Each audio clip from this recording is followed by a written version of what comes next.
The year was 1883, and the world smelled of iron and alkali. Eliza Hart felt the grind of the brakes shudder through the hard wooden bench, a tremor that ran up her spine and settled in her teeth. The train hissed, a great beast sighing its last. And then there was a silence replaced by the wind. It was not a city wind, filtered by brick and alleys. This was a hollow, hungry sound that clawed at the window glass. She pulled her thin shawl tighter. She was 24 years old and felt, in that moment, like a loose thread pulled from a bolt of cloth, dangling uselessly. The textile mill in St. Louis had closed its doors 6 weeks prior, its brick facade suddenly as impassive as a tombstone. The noise of the looms, a sound that had governed her life for 6 years, had stopped, leaving a quiet that felt louder and more threatening than the machinery ever had. Eliza gathered her small reticule. In the baggage car, her future waited in a single, heavy trunk. It held her remaining bolts of good wool and cotton, a heavy, black iron hand-crank sewing machine, and tucked deep in a linen wrap, a slim, leather-bound book of her mother's handwritten recipes, a seamstress bound for the Wyoming Territory to become a cook. It felt like a betrayal of her skill, but her hands, calloused from the needle, could just as easily learn the heft of a cast-iron skillet. She stepped down from the car onto a low wooden platform. The wind hit her full force, stealing her breath and whipping red dust into her eyes. She coughed, tasting the grit. Ash Mesa. It was less a town than a suggestion of one, sketched against a sky too vast to comprehend. A single, wide scar of a street, a low wooden station house, its paint blistered to nothing, a United States post office that was little more than a shed, and the saloon, the largest building by far, its bat-wing doors swinging even now, leaking the sound of a poorly tuned piano and rough laughter. Beyond the buildings, the land did not stop. It rolled away into brown hills and sharp, flat-topped mesas, stretching until the earth and sky bled together in a haze of dust. Eliza wrestled her trunk from the baggage man, refusing his cursory offer of help. It was her burden. She set it down on the planks, her knuckles white. She felt terribly alone, adrift in a sea of dirt. But as the train prepared to pull away, a flicker of the resilience that had brought her here sparked. She had lost her job, not her spine. A buckboard wagon was waiting, marked with the faint brand of a soaring bird. Kestrel Ranch, her new employer. The driver, a man with a sun-ruined face and kind eyes, tipped his hat. "You the new cook, Miss Hart?" "I am." Her voice was steadier than she felt. As he loaded her trunk, her gaze drifted to the saloon. The doors swung wide as two men stumbled out, arguing loudly. Through the opening, Eliza saw the chaos of the interior, men in denim and stained hats, smoke hanging thick as wool batting. And in the center of the room, a point of stillness. A Lakota man stood near the bar, speaking not to the drinkers, but to the town marshal, who wore a silver star on his vest. The man was young, straight-backed, his black hair in 2 long braids. He was not wearing the buckskins she had seen in illustrations, but practical trousers and a calico shirt, though a string of polished bone hung at his throat. He spoke calmly, his hands moving in slight, precise gestures. He was clearly an interpreter, a guide. The marshal listened intently, nodding. The man's focus was absolute, a rock in the noisy stream of the saloon. Then his gaze lifted, cutting through the smoke, and seemed to find her across the street. It was brief, impersonal, just a flicker of observation. Then he turned back to the marshal.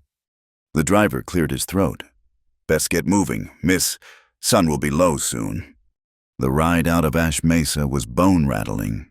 The wagon wheels dipped into old ruts, and Eliza held on to the bench, her muscles aching.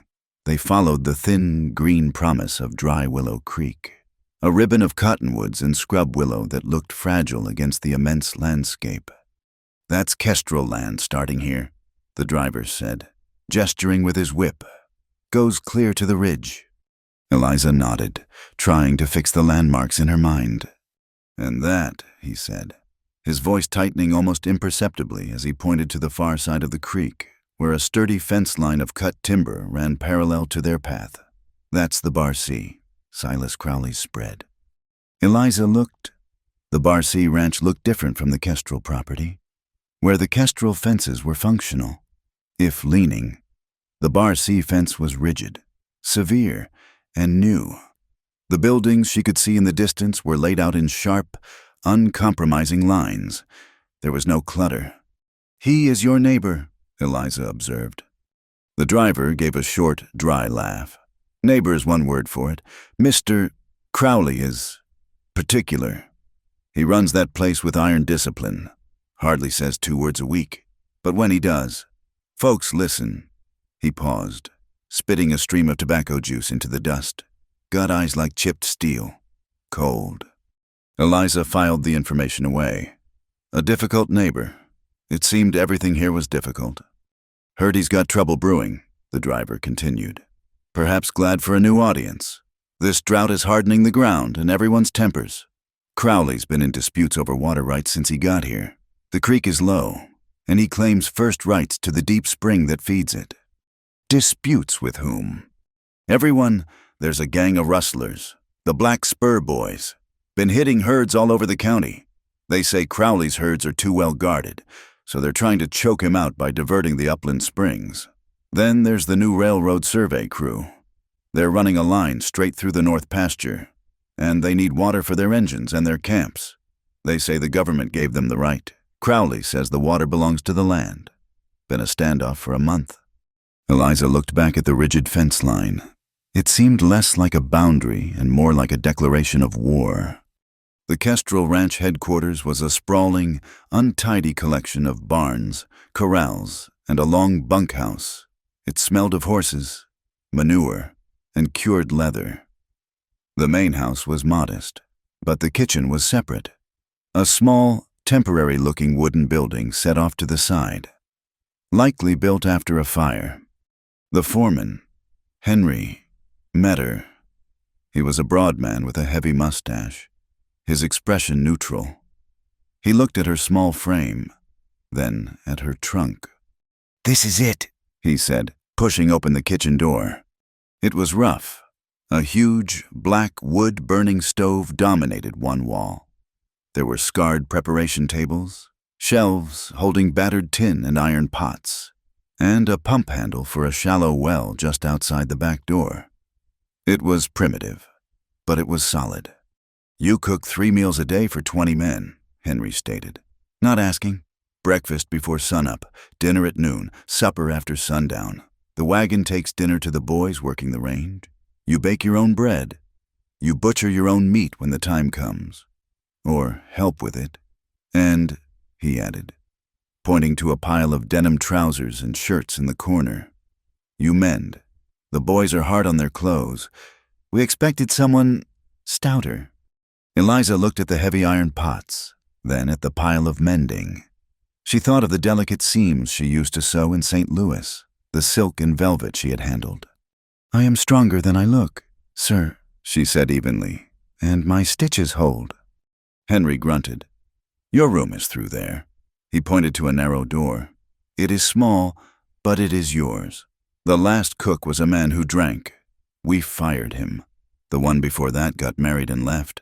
The work is hard, but the pay is steady."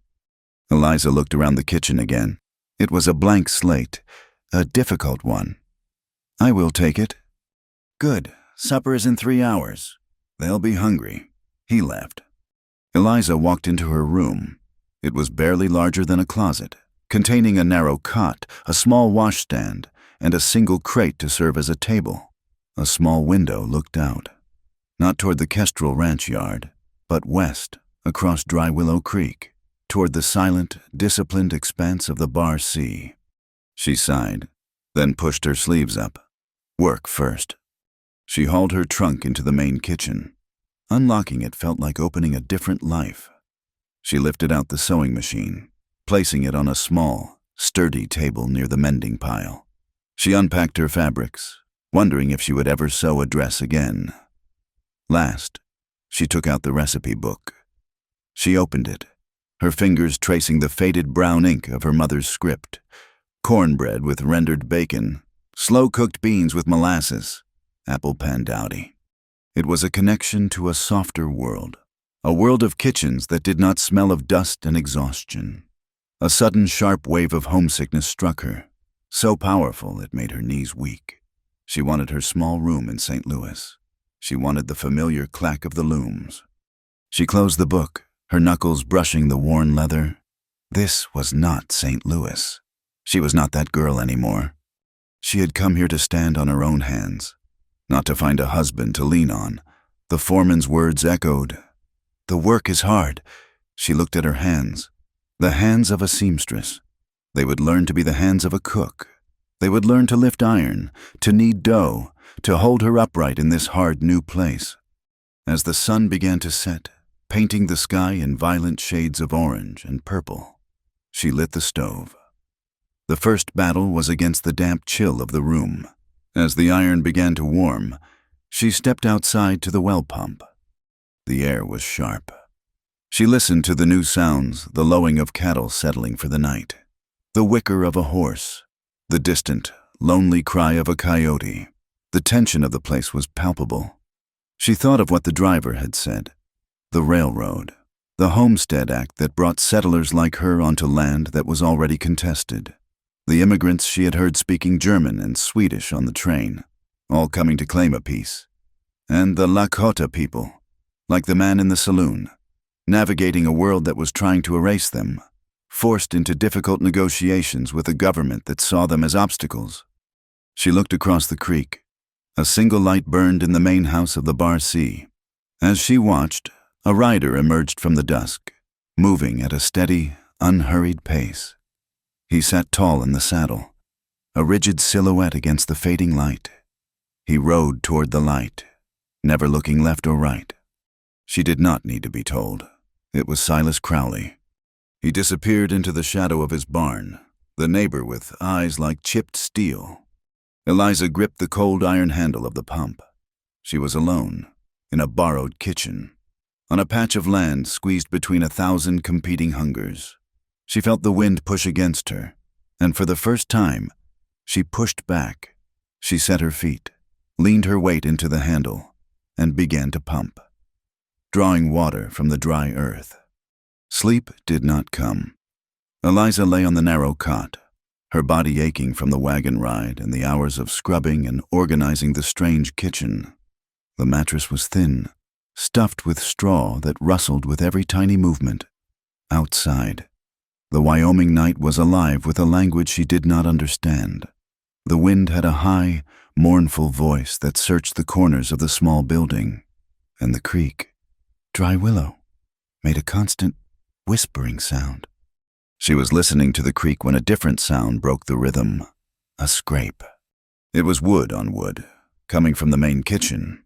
She sat up, her heart leaping into her throat. Her room was pitch black. The Kestrel Ranch was quiet. The cowboys were asleep in the bunkhouse yards away. She was isolated in this separate building. Another sound, a dull thud, like a heavy object being dropped.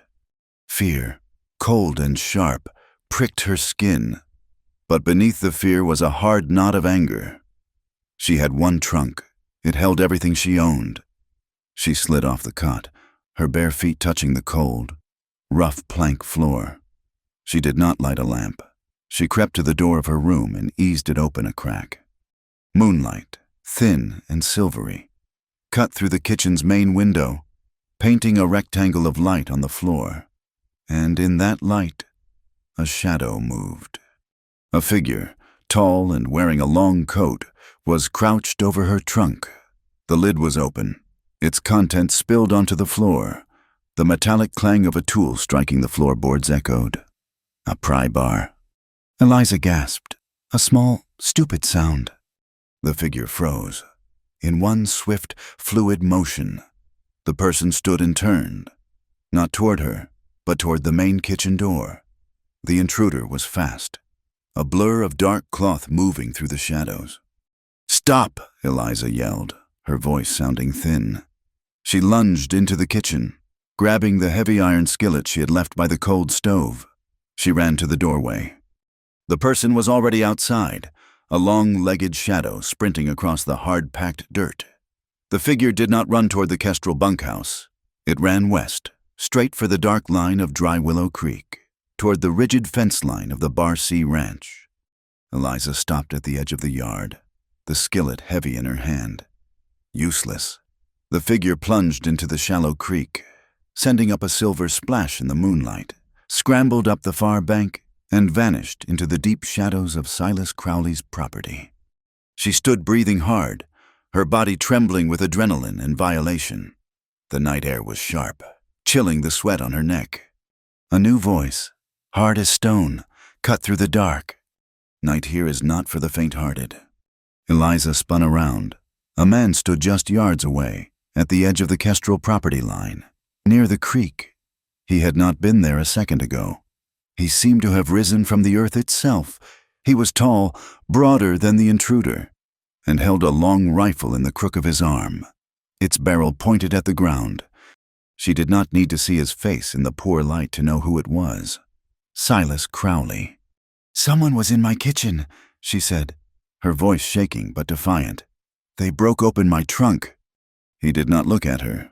His gaze was fixed on the creek bank where the intruder had vanished. His eyes, even in the shadows, seemed to catch the moonlight and hold it, flat and cold. "They went that way," Eliza said, pointing with the skillet. "Onto your land." He moved then, walking past her as if she were a fence post. He stopped at the creek's edge, crouching low. He studied the mud on the Kestrel side, then crossed the shallow water in 2 long strides, his boots making almost no sound. He knelt again on the far bank. He studied the ground for a long minute, his attention absolute. He was a man reading a page she could not see. He stood, turned, and looked directly at her for the first time. She could see his face now sharp angles, a dark beard shadowing a square jaw, and those eyes, gray as steel. He was not a man given to comfort. They crossed, he stated. His voice was a low rumble, devoid of emotion. He walked back across the creek, the water seeming to part for his boots. He stopped a few feet from her. He looked at the skillet in her hand, and his mouth tightened at one corner, a fractional movement that was not a smile. "And what did you plan to do with that?" "Whatever I had to," Eliza retorted, lowering it but not letting go. "He was a thief." "He is gone," Silas said. He gestured with his chin toward the Bar C. He crossed the line. "My men will find the trail at sunup." So it was one of your men, she accused, emboldened by her anger. His eyes narrowed, and the flat coldness turned sharp. "No, my men do not steal, and they do not get caught." He turned to leave, dismissing her. "Wait," she called out. "What will you do?" He paused, looking back over his shoulder. "What is necessary?" His voice was final. "Bolt your door. Miss Hart, this is not St. Louis. The wind here has teeth." He merged back into the darkness, his steps silent. He did not walk, she thought. He hunted. Eliza stood for another minute, her anger cooling, leaving only the cold dread. She returned to the kitchen, her hands shaking so much she could barely set the skillet down. She bolted the main door, a flimsy piece of wood against the vast night. She lit a lamp. The yellow light filled the room, revealing the full extent of the violation. Her trunk, the one she had hauled halfway across the country, was splintered near the lock. Her few good dresses, her bolts of cloth, her sewing shears, were tossed in a heap on the dirty floor. She knelt, her knees striking the wood. She sifted through the mess, her heart pounding a sick, slow rhythm. Her clothes were here, the fabric was here. Her sewing machine, thank God, was too heavy and sat untouched. But the book was gone. Her mother's leather-bound recipe book, the one with her own sketches for new dress patterns tucked between the pages for apple pandowdy and soda bread. Eliza sank back on her heels. The room felt suddenly empty, hollowed out. It was the only thing she had left of her mother. The faded script, the smudges of flour and grease, were a physical link to a life that was gone. It was not valuable. It held no money, no secrets, just the small comforts of a home. Why take that? Tears of frustration and grief stung her eyes, and she wiped them away angrily. She would not cry. Not here. Not on the first night. She began to repack the trunk, forcing her mind to be practical. As she bent to retrieve a roll of wool, her gaze caught on the rough wooden frame of the kitchen doorway. The intruder had been fast, but clumsy in his haste. A thread. No, more than a thread. A small snag of fabric, caught on a splintered nailhead about shoulder height. She moved the lamp closer. It was not the drab denim or canvas of a cowboy. It was fine wool, densely woven, and the color was startling. It was a deep, vibrant blue, the shade of a peacock's neck. It was expensive fabric, far too expensive for a common thief or a ranch hand. Eliza carefully worked the scrap of cloth free and held it in her palm. It was a small piece, triangular, but it was solid. It was the first clue. It was something to hold on to. The next morning, Eliza rose before dawn, her eyes gritty and her body stiff. She had not slept. She built the fire in the big stove, her mind replaying the intrusion, the shadow, the coldness of Silas Crowley's eyes. She had to make breakfast for 20 men. She found the kestrel supply of flour, salt, and smoked bacon. She had no recipes to follow, but she had her mother's hands. She made biscuits from memory, fried slabs of bacon, and boiled pots of strong, bitter coffee. The cowboys ate quickly, silently, their faces weathered and unreadable. They did not compliment the food, but they ate every scrap, which Eliza took as a victory. Henry, the foreman, told her she needed to go to Ash Mesa for the week's supplies. She was to take the buckboard she had arrived in. The drive to town was dusty and bright. The morning sun did nothing to warm the lingering chill in her bones. Ash Mesa was busier than it had been when she arrived. Several wagons were tied up outside the saloon, and a group of men in unfamiliar, sturdy work clothes were gathered on the porch. They were loud, their laughter rougher than the cowboys, railroad men. Eliza tied the buckboard outside the combined post office and mercantile. She had a long list from Henry. Flour, beans, coffee, sugar, kerosene. As she entered the store, the noise from the adjoining saloon spilled over. The railroad crew was already drinking, their voices raised. "I tell you, this land is ours," one man shouted, his voice thick. "The government grant gives us 200 feet on either side of the trek, and that includes the water. That sodbuster Crowley can post all the signs he wants." "Heard he's got hired guns," another voice said. "Let him try," the first man bellowed, followed by a crash, as if a chair had been thrown. Eliza flinched. The storekeeper, a nervous man with spectacles, looked toward the saloon door, just as a large man in a canvas coat moved to enter the store, presumably for more whiskey. A calm voice spoke from the saloon. "The words are clear. The treaty is not—" Eliza turned. Red Hawk, the Lakota interpreter she had seen her first day, was standing near the saloon bar, just as before. He had not raised his voice, but the sound cut through the drunken bragging. The railroad man turned on him. "What did you say? Injun?" I said, "The line you draw on paper cuts through hunting grounds, and it cuts through the springs that feed the creek," Red Hawk said. His voice was even, almost gentle, but it held an authority that the shouting man lacked. "You are pulling the fuse on a powder keg." "This ain't your land anymore," the man sneered, taking a step toward him. Red Hawk did not move. He simply watched the man. He did not tense. He did not reach for a weapon. He just stood, his presence a challenge deeper than any threat. The man hesitated, his drunken anger faltering in the face of that profound stillness. The marshal stepped in. "All right, boys, that's enough. Take it outside or settle down. Can't have you breaking up the place before noon." The railroad man grumbled, but the confrontation was over. He and his friends went back to their table, their voices lower.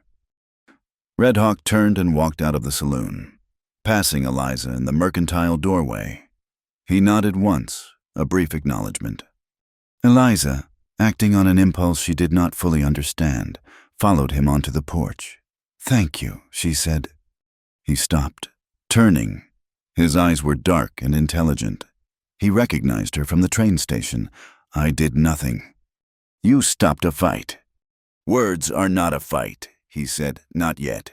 He looked at the buckboard with the Kestrel brand. "You are the new cook." Eliza Hart. Yes. He looked past her, toward the hills, his gaze seeming to travel miles. "You work for Kestrel, next to the Bar C." "I do." She hesitated. Then the words tumbled out. "That water, the springs, is it really that serious?" Red Hawk looked at her. "The water is the blood of the land. The railroad needs it for the iron horse. The ranches need it for the cattle. My people need it to live. But there is only one creek." He paused, his gaze returning to her face. "The dry willow is going to be a fire for many people. Miss Hart, be careful where you stand. You are in the tinderbox." He gave another slight nod and walked away, his stride smooth and purposeful, disappearing around the corner of the blacksmith's shop. Eliza finished her shopping, her mind heavy with his warning. The tinderbox. It felt true. When she returned to the Kestrel ranch, one of the cowboys, a young man named Billy, was waiting for her. A rider from the Bar C came by. "Miss," he said, shifting nervously. "He left this for Mr. Kestrel, but he said to tell you the message, too." "What message?" Billy swallowed. "He said Mr. Crowley found tracks on his land, said the Bar C does not harbor thieves and does not tolerate them. And if any thief, or anyone else, is caught crossing his fence line again, he will deal with them by Western law." Said he wanted to make that perfectly clear. Eliza stared at the fence line across the creek. The message was a denial, but it felt like a threat. It was a door slammed in her face. She felt a cold, hard anger settle in her stomach. Silas Crowley with his steel eyes and his iron fences, the railroad men with their careless greed, and a thief in a peacock blue coat. They were all circling the same small patch of earth, the same stream of water. She had no proof. She had no allies. She was just a cook. But the thief had taken the wrong thing. He had not stolen flour or tools. He had stolen her mother. Eliza looked down at her hands, raw from the morning scrubbing. They were a seamstress's hands. They were a cook's hands. And if they had to be, she thought, they would learn to fight. She would get that book back. That was a promise. The tension on the Kestrel ranch thickened like buttermilk. 3 days after Eliza's kitchen was violated, the riders returned from the high pastures long after sundown, their shoulders slumped with fatigue and anger. They ate the stew Eliza served, their face grim in the lamplight. "They are clever," one man, older than the others, said, pushing his plate back. "Not a clean sweep, just 10 head, but the brand it was altered." A kestrel bird blurred into a running spur. "It's the Black Spur gang." Henry, the foreman, swore, a low, bitter sound. "That's the 3rd ranch in this valley this month, and always the best stock." "They are getting bold," the rider said, looking at his boots. "They are pushing. They know the railroad crews are pulling the marshal's attention, and they know the water is low." Eliza listened, cleaning the heavy skillet, her knuckles white, her stolen machine, her mother's book. It felt connected, a piece of the same shadow that was now falling over the ranch. The thief in the peacock blue coat did not seem like a common cattle rustler, but perhaps the rustlers were not common. She had been forced to mend the cowboy's denim by hand, her fingers stiff and clumsy without her machine. The heavy iron was gone. It was not just the loss of the tool, it was the theft of her trade. They had taken her past with the book and her future, with the machine. Ash Mesa held a monthly market day, a time when settlers from distant homesteads and ranchers from all over the valley came to town to trade, sell, and buy supplies in bulk. Henry sent Eliza in with the buckboard and a long list, warning her to keep her eyes open. The town was transformed. The wide, dusty street was choked with wagons, horses, and people. Farmers displayed produce in wagon beds. A blacksmith hammered loudly at an outdoor forge, and men shouted the prices of livestock. The air was thick with the smells of dust, animals, coffee, and cheap whiskey from the overflowing saloon. Eliza moved through the crowd, securing the flour and beans first, her mind heavy.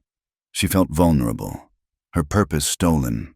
She was just a cook, and she was failing at even that, unable to protect her own kitchen. She was heading back to the wagon when she passed a man selling used goods spread on a patch of canvas. It was a miserable collection: mismatched boots, rusty tools, and some cheap, gaudy blankets. He was a thin, greasy man with darting eyes, nothing like the tall, broad-shouldered intruder. Then her heart stopped. On the edge of the blanket, coated in dust but unmistakable, was her sewing machine. It was the heavy, black, hand-crank model, with the specific gold scrollwork she had traced 1,000 times. A small chip of lacquer was missing from the base, right where she had accidentally struck it with shears in St. Louis. It was hers. She stepped up to the man. Her voice came out low and tight. "Where did you get that?" The man's darting eyes snapped to hers. He saw not a customer, but a threat. He recognized her, not her personally, but the look of an owner. "Found it," he lied, his voice a gravelly whine. "You are a liar," Eliza said, her blood suddenly hot. "That is mine. It was stolen from the Kestrel Ranch 3 nights ago." The man panicked. He did not argue. He grabbed the machine, hoisting the heavy thing in his arms, and bolted, shoving a woman with a child aside. "Stop, thief!" Eliza screamed, and she ran. She was fast, desperation giving her speed. But the man had a head start. He ducked between the general store and the saloon, heading for the cluttered alleyway behind them. The crowd parted, startled, murmuring. The man was slowed by the 30 pounds of iron he was carrying. He glanced back, his face a mask of fear, and plunged into the alley. Eliza followed, her skirts tangling in her legs. The alley was a narrow trap, filled with crates and barrels. The man was halfway down it when a figure stepped out from behind a stack of lumber, blocking his path. It was Red Hawk. He had been watching the town, as he always seemed to be, a silent observer. He held no weapon. He simply stood, blocking the exit. The thief skidded to a halt, cursing. He turned to run back, but Eliza was there, seeing him trapped. She did not hesitate. She grabbed the corner of a heavy canvas sack of grain leaning against the mercantile wall. With a surge of adrenaline, she pulled, shoving it with her shoulder. The sack tipped, falling into the alley and bursting open. A cloud of white flour exploding, blocking the path. The thief was caught between the Lakota warrior and a wall of spilled grain. He dropped the heavy sewing machine, the iron thudding into the dirt. He looked at the fence, a high, solid wooden barrier. He tried to scramble up it, but Red Hawk was on him, not with a fist, but with a swift, leveraged move, grabbing the man's coat and using his own momentum to spin him hard against the wall. The man grunted, all the air leaving his lungs. He slumped, then scrambled away, crab walking, before finding his feet and fleeing down a different, narrower gap between buildings. Red Hawk let him go. Eliza rushed forward, her hands shaking, and lifted her machine from the dust. It was dirty, but whole. She hugged it to her chest, tears of relief burning her eyes. "You move quickly," Red Hawk said, his voice calm, betraying no exertion, both with your feet and with the flour. "My book," Eliza said, frantic, looking around the alley floor. He did not have my book, my mother's recipe book. "Did you see it?" Red Hawk's gaze swept the alley. "No, he carried only the iron. He was a fence, a small fish. He was selling it for someone else." Eliza's relief soured. The machine was her livelihood. The book was her heart. The noise of the chase, the shouts, and the crash of the grain sack had set the already nervous horses on the main street on edge. A team of 4 horses, harnessed to a heavy freight wagon, began to rear and pull against their traces. The driver fought them, sawing at the reins, his voice lost in the din. A single saddle horse, tied poorly to a hitching rail near the alley, ripped its reins free, its eyes rolled white. Terrified by the commotion, it reared, spun, and then bolted, galloping blind, straight down the sidewalk, right where Eliza stood, struggling to carry the heavy sewing machine out of the alley. She looked up, heard the thunder of hooves, and froze. There was no time to move, no space to run. A shadow moved faster, an arm, hard as oak, wrapped around her waist from the side, yanking her off her feet. She was hauled backward, stumbling, falling hard against a solid chest, the breath knocked out of her. Silas Crowley. He had pulled her clear, using his own body as a shield. The panicked horse thundered past, its shoulder brushing Crowley's back, kicking up stones that stung Eliza's face. The horse disappeared down the street. Crowley set her back on her feet. He was not gentle. His hands gripped her arms, steadying her, but his face was a mask of cold fury. He looked at the machine in her arms, at Red Hawk emerging from the alley, and at the chaos of the street. "You," he said, his voice a low, cutting growl aimed directly at her. "You attract chaos." Eliza's heart was hammering so hard against her ribs she could barely speak. "I was getting my property. That man stole it." "You were getting yourself killed," Crowley snapped. He released her, his gaze flicking to Red Hawk. It was a bare acknowledgement, rancher to native, laced with old suspicions.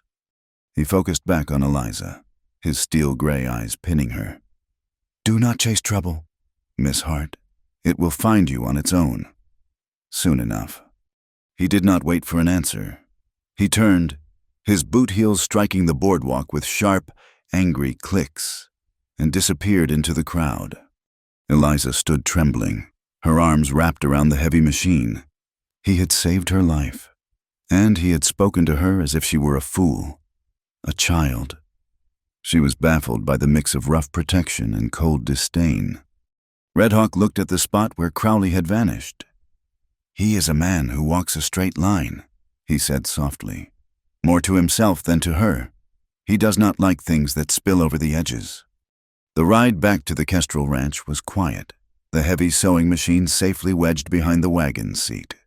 When the cowboys saw it, they were impressed, and the story of the chase and the spilled flour spread quickly. But the talk soured, turning back to the bigger problems. The fence who had Eliza's machine was known. He was a bottom feeder who sold items for the Black Spur gang. It proves it. The old writer, Jed, said that night over supper, "The Black Spurs are not just rustlers anymore. They are organized, they are hitting houses, and they have a backer." Who Billy, the young cowboy, asked. "The rumors say it is someone in town, someone with power, who can make records disappear. Some say it is Ephraim Cole, on the town council. He's been buying up homestead claims that failed, and no one knows where he gets the coin. Others say it's the gunsmith, keeping them supplied with fresh ammunition." Henry, the foreman, slammed his cup down. "Rumors are just wind. What we have are facts. Our cattle are gone, and our new cook was robbed by the same filth." He looked grim. "The riders found something else today, up near the high canyon. Wagon tracks, heavy ones, heading toward Raven Gate." Eliza looked up from the mending she was finally able to do on her machine. Raven Gate. "It's the canyon where the deep springs are," Henry explained, his voice low. "It is the source, the headwaters for Dry Willow Creek. It is the lifeblood for this ranch, and for Crowley's." Eliza's mind flashed. The thief with the peacock blue coat, the fence selling her machine, the Black Spur gang, the rumors of a powerful man in town. And now, all of it, all the tracks, led to the water. Her book was there. She knew it, a cold certainty in her gut. The thief, the one in the fine coat, had not sent his lackey to steal her machine for money. He had sent him to get her book, the sketches. The notes, was there something in them, or was it just a simple, cruel theft? And the book was now discarded in a rustler's camp at Raven Gate. The next morning, Henry announced he was sending a supply wagon with 2 armed riders up to the north camp. The men there were watching the herd and guarding the springs at Raven Gate. Before he could assign a driver, Eliza spoke. "I'm going." Henry stopped, turning to look at her as if she had grown a second head. "You are not. That is rough country. It is dangerous. The Black Spur gang is using it as a highway." "My book is up there," Eliza said. Her voice was not loud, but it did not waver. "The man who stole my things, his tracks lead there. They took my mother's book. I am going to get it. I can cook for the men at the camp. I will earn my keep on the wagon." "I need a cook here. Miss Hart, not a corpse on the trail," Henry said bluntly. "You will have a cook who cannot think of anything but what was taken from her if I stay," she countered, her chin high. "I am going." They were at a standoff, the foreman's authority against her iron will. A calm voice broke the tension. "I will guide the wagon." Red Hawk stood by the corral, leaning against the fence as if he had been there all along. He must have ridden in from Ash Mesa, drawn by the currents of tension. Henry looked both relieved and wary. "You, Hawk." "The tracks lead to Raven Gate," Red Hawk said, his eyes on the distant, shadowed cut in the mountains. "That is high country. It is near the boundaries of our sacred lands. The railroad surveyors are already too close. Leaving their trash, the rustlers are fouling the water. I will see for myself what is happening." He turned his gaze to Eliza. It was steady, analytical. He was weighing her, testing her resolve. "I will take the wagon, and the cook, on one condition." "What condition?" Eliza asked, her heart pounding. "You are going to find a book. I am going to protect the water. The land we walk on is holy to my people. You will follow my path. You will touch nothing I tell you not to touch. You will ask before you take, even a stone. You will respect the boundaries, seen and unseen." Eliza looked from his serious face to the dark slash of Raven Gate on the horizon. It was a fortress. It was where her past was hidden, and where the future of the entire valley was being held hostage. "I will," she said, meeting his gaze. "I agree."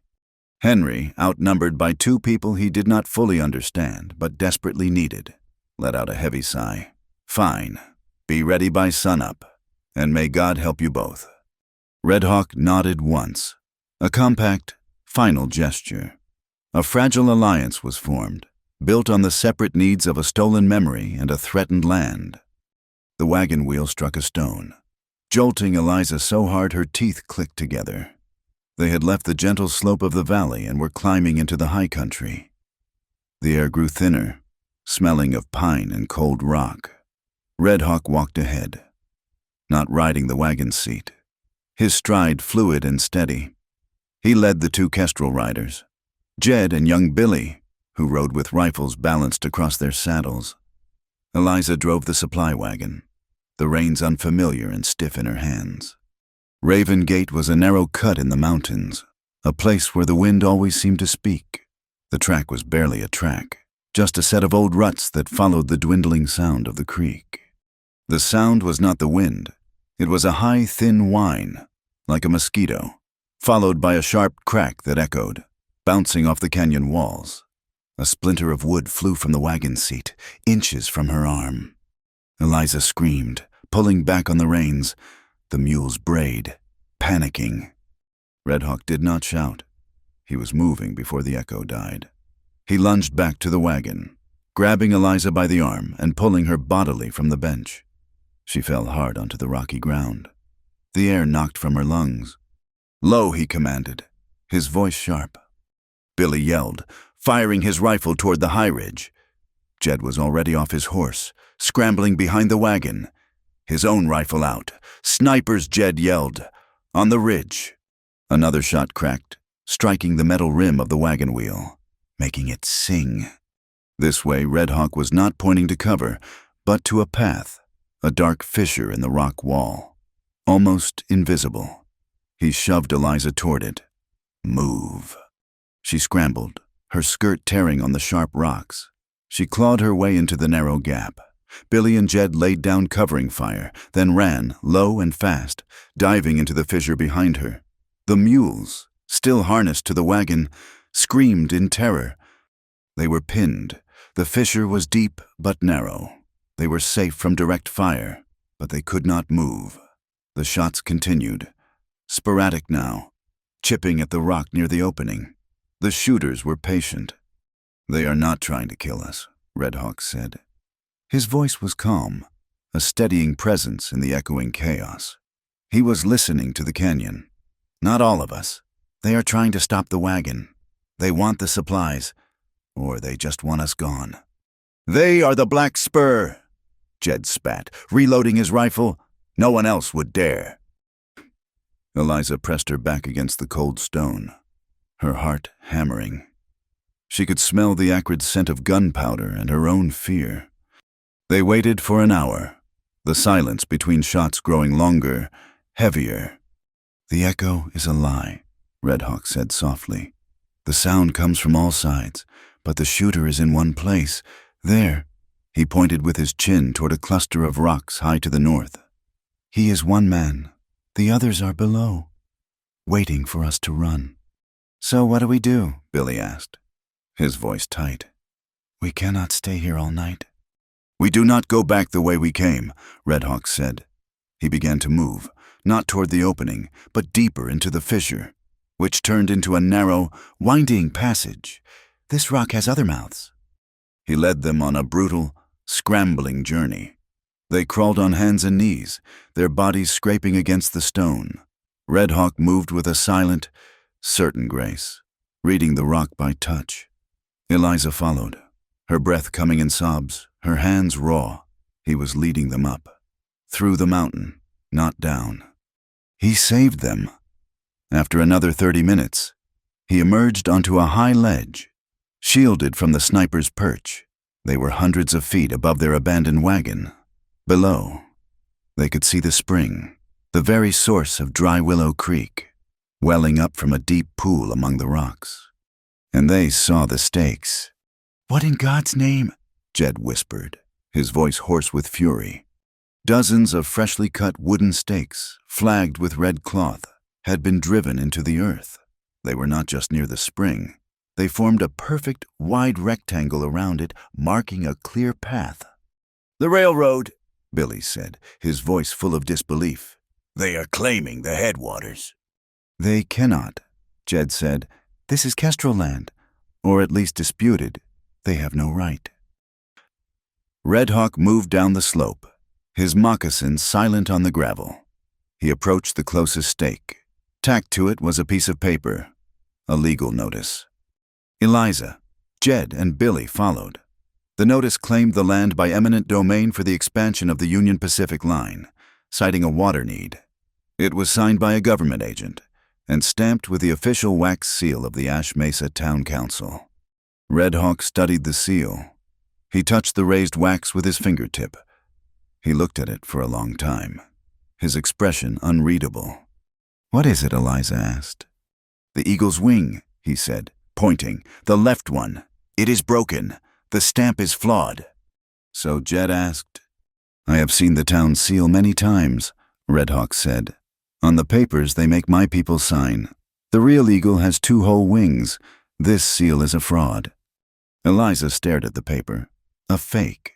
Someone in Ash Mesa was using the power of the town council to help the railroad steal the water, steal the lifeblood, as Red Hawk had called it. "They are not just rustlers," she said, her voice quiet. "They are thieves in suits."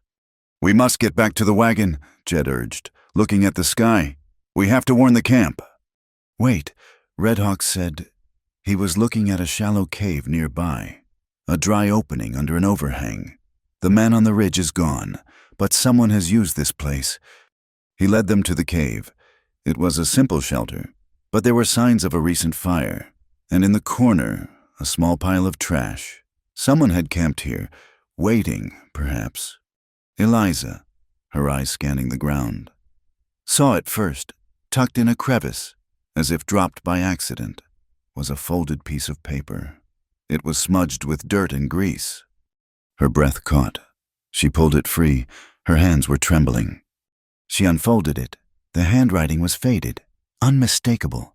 3 cups stone-ground cornmeal, 1 spoon molasses, 2 pinches salt, rendered bacon fat. It was a page from her mother's book, The Recipe for Cornbread. She sank to her knees, clutching the fragile paper. A wave of profound grief and rage washed over her. They had been here, the thief. Then she saw the second clue. Snagged on the same sharp rock that held the paper was a small scrap of cloth. Her blood went cold. It was the same, identical, expensive wool, a deep, vibrant peacock blue. She stood up, holding the paper in one hand and the cloth scrap in the other. A long coat. She had thought, a tall man, but a long coat, a duster, could hide any shape. The fabric was not a man's. It was from a woman's cloak, a fine, expensive cloak. The thief was a woman. They made it back to the wagon. The mules were gone, their traces cut. The wagon itself was untouched. The supplies still tied down. The attackers had not wanted flour. They had wanted the canyon to themselves. After calming the Kestrel men at the high camp and delivering the news, Jed and Billy agreed to stay and guard the springs. Red Hawk and Eliza would take 2 horses and ride back to the ranch immediately. The ride to Ash Mesa the next day was tense.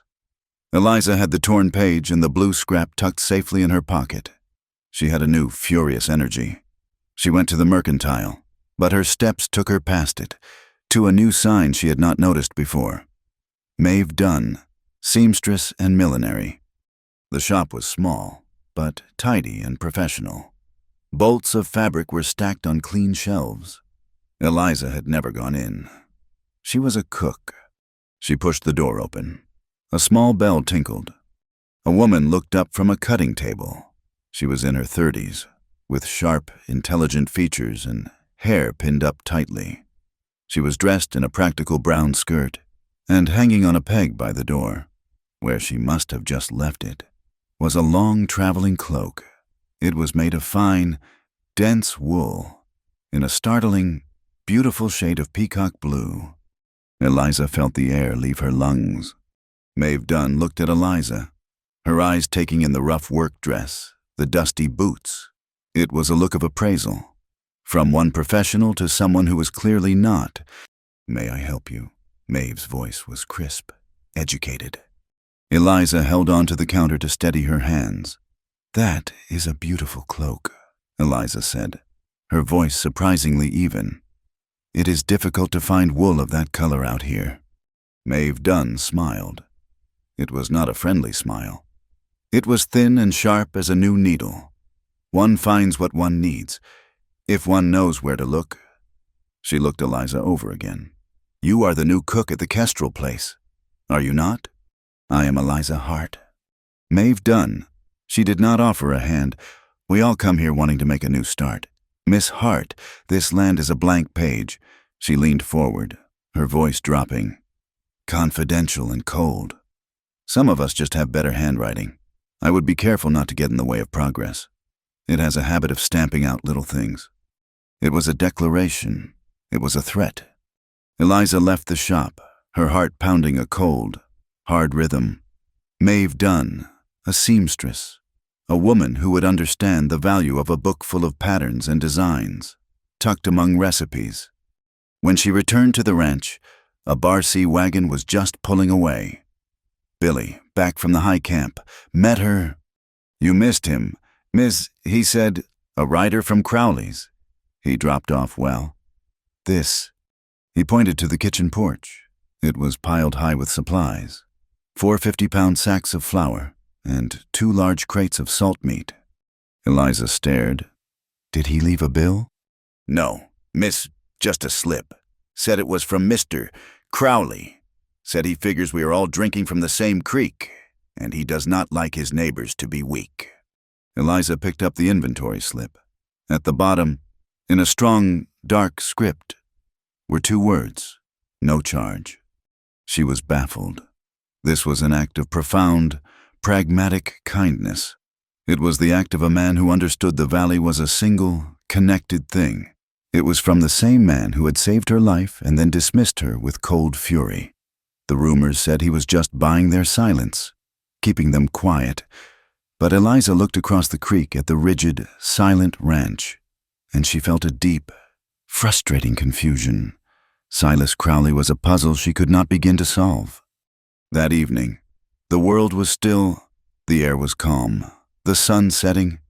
Eliza stood by the creek, holding the torn page from her mother's book. Red Hawk found her there. He stood beside her, watching the water flow. He asked her, his voice soft, why the paper book mattered so much. The iron machine was her work. She explained. The machine was her hands. The book was her mother. It was her past. It was the only proof she had of a life before this dust. He nodded, a slow, understanding gesture. He pointed up. A hawk was circling high above, catching the last light on its wings. The hawk, he said, is my namesake. He is free. He sees everything, from the mouse in the grass to the mountain. But he is not free just to fly. He is free to be responsible. He sees the whole truth. He looked at her, his dark eyes kind. You are holding onto the paper. Eliza Hart, you are afraid to lose the past. But the past is gone. It is a shadow. Maeve Dunn, the railroad. The men at Raven Gate, they are the present. They are the truth you must see. He told her she must not let the fear of losing her mother's shadow make her blind. His words settled on her, heavy and true. She had been chasing a ghost, but the people who had stolen it were real. The next day, the wind changed. It did not rise slowly. It stopped. The air became thick, sulphurous, and the sky turned a bruised, sickening yellow. Then the wind came back, not as a whisper, but as a solid wall. A sandstorm. It hit the ranch like a physical blow. The world went dark, a screaming, reddish-brown chaos. Dust, fine as flour, poured through every crack in the kitchen. The small building groaned, the timbers shaking. Eliza, alone in the kitchen, felt a cold knot of terror. This was a force she could not fight. Then she heard a crash. A window on the west side, the one facing the bar sea, exploded inward, showering the room with glass and a tidal wave of dirt. The building would not last. It would be torn apart or buried. All their food was here. Adrenaline surged, hotter than her fear. She wrapped her apron around her head, covering her mouth and nose, and plunged out the door. She could not see. She felt her way, hand over hand, along the guide rope that led to the bunkhouse. She slammed her fist on the door, shouting for the cowboys huddled inside. They opened it, their faces caked in dust, looking startled. She did not ask. She yelled, her voice raw against the wind. The kitchen was breaking apart. The windows were gone. If they lost the food, they all starved. They had to save it. Her panic, her raw courage, broke through their stupor. Jed and Billy were the first to move. They grabbed hammers, nails, and spare lumber. Eliza led them back into the storm. It was a blind, roaring hell. They fought for every step. Back in the kitchen, they could barely stand. Eliza! Her small frame braced against the wall, held a lantern while the men nailed boards over the broken window. She shouted directions, pointing out where the wind was tearing at the roof. She was no longer a seamstress, no longer just a cook. She was a general in a war against the sky. They worked for hours, choking on the dust, their muscles screaming. When the wind finally, hours later, began to die, the kitchen was still standing. It was half buried, and every surface was an inch deep in red silt, but it was whole. The men, exhausted, looked at her with a new respect. Jed nodded, a simple gesture that meant everything. She had not broken. Later, as the strange twilight returned to the scoured land, Eliza took a broom to the porch. She had to sweep away a mountain of dust just to open the door.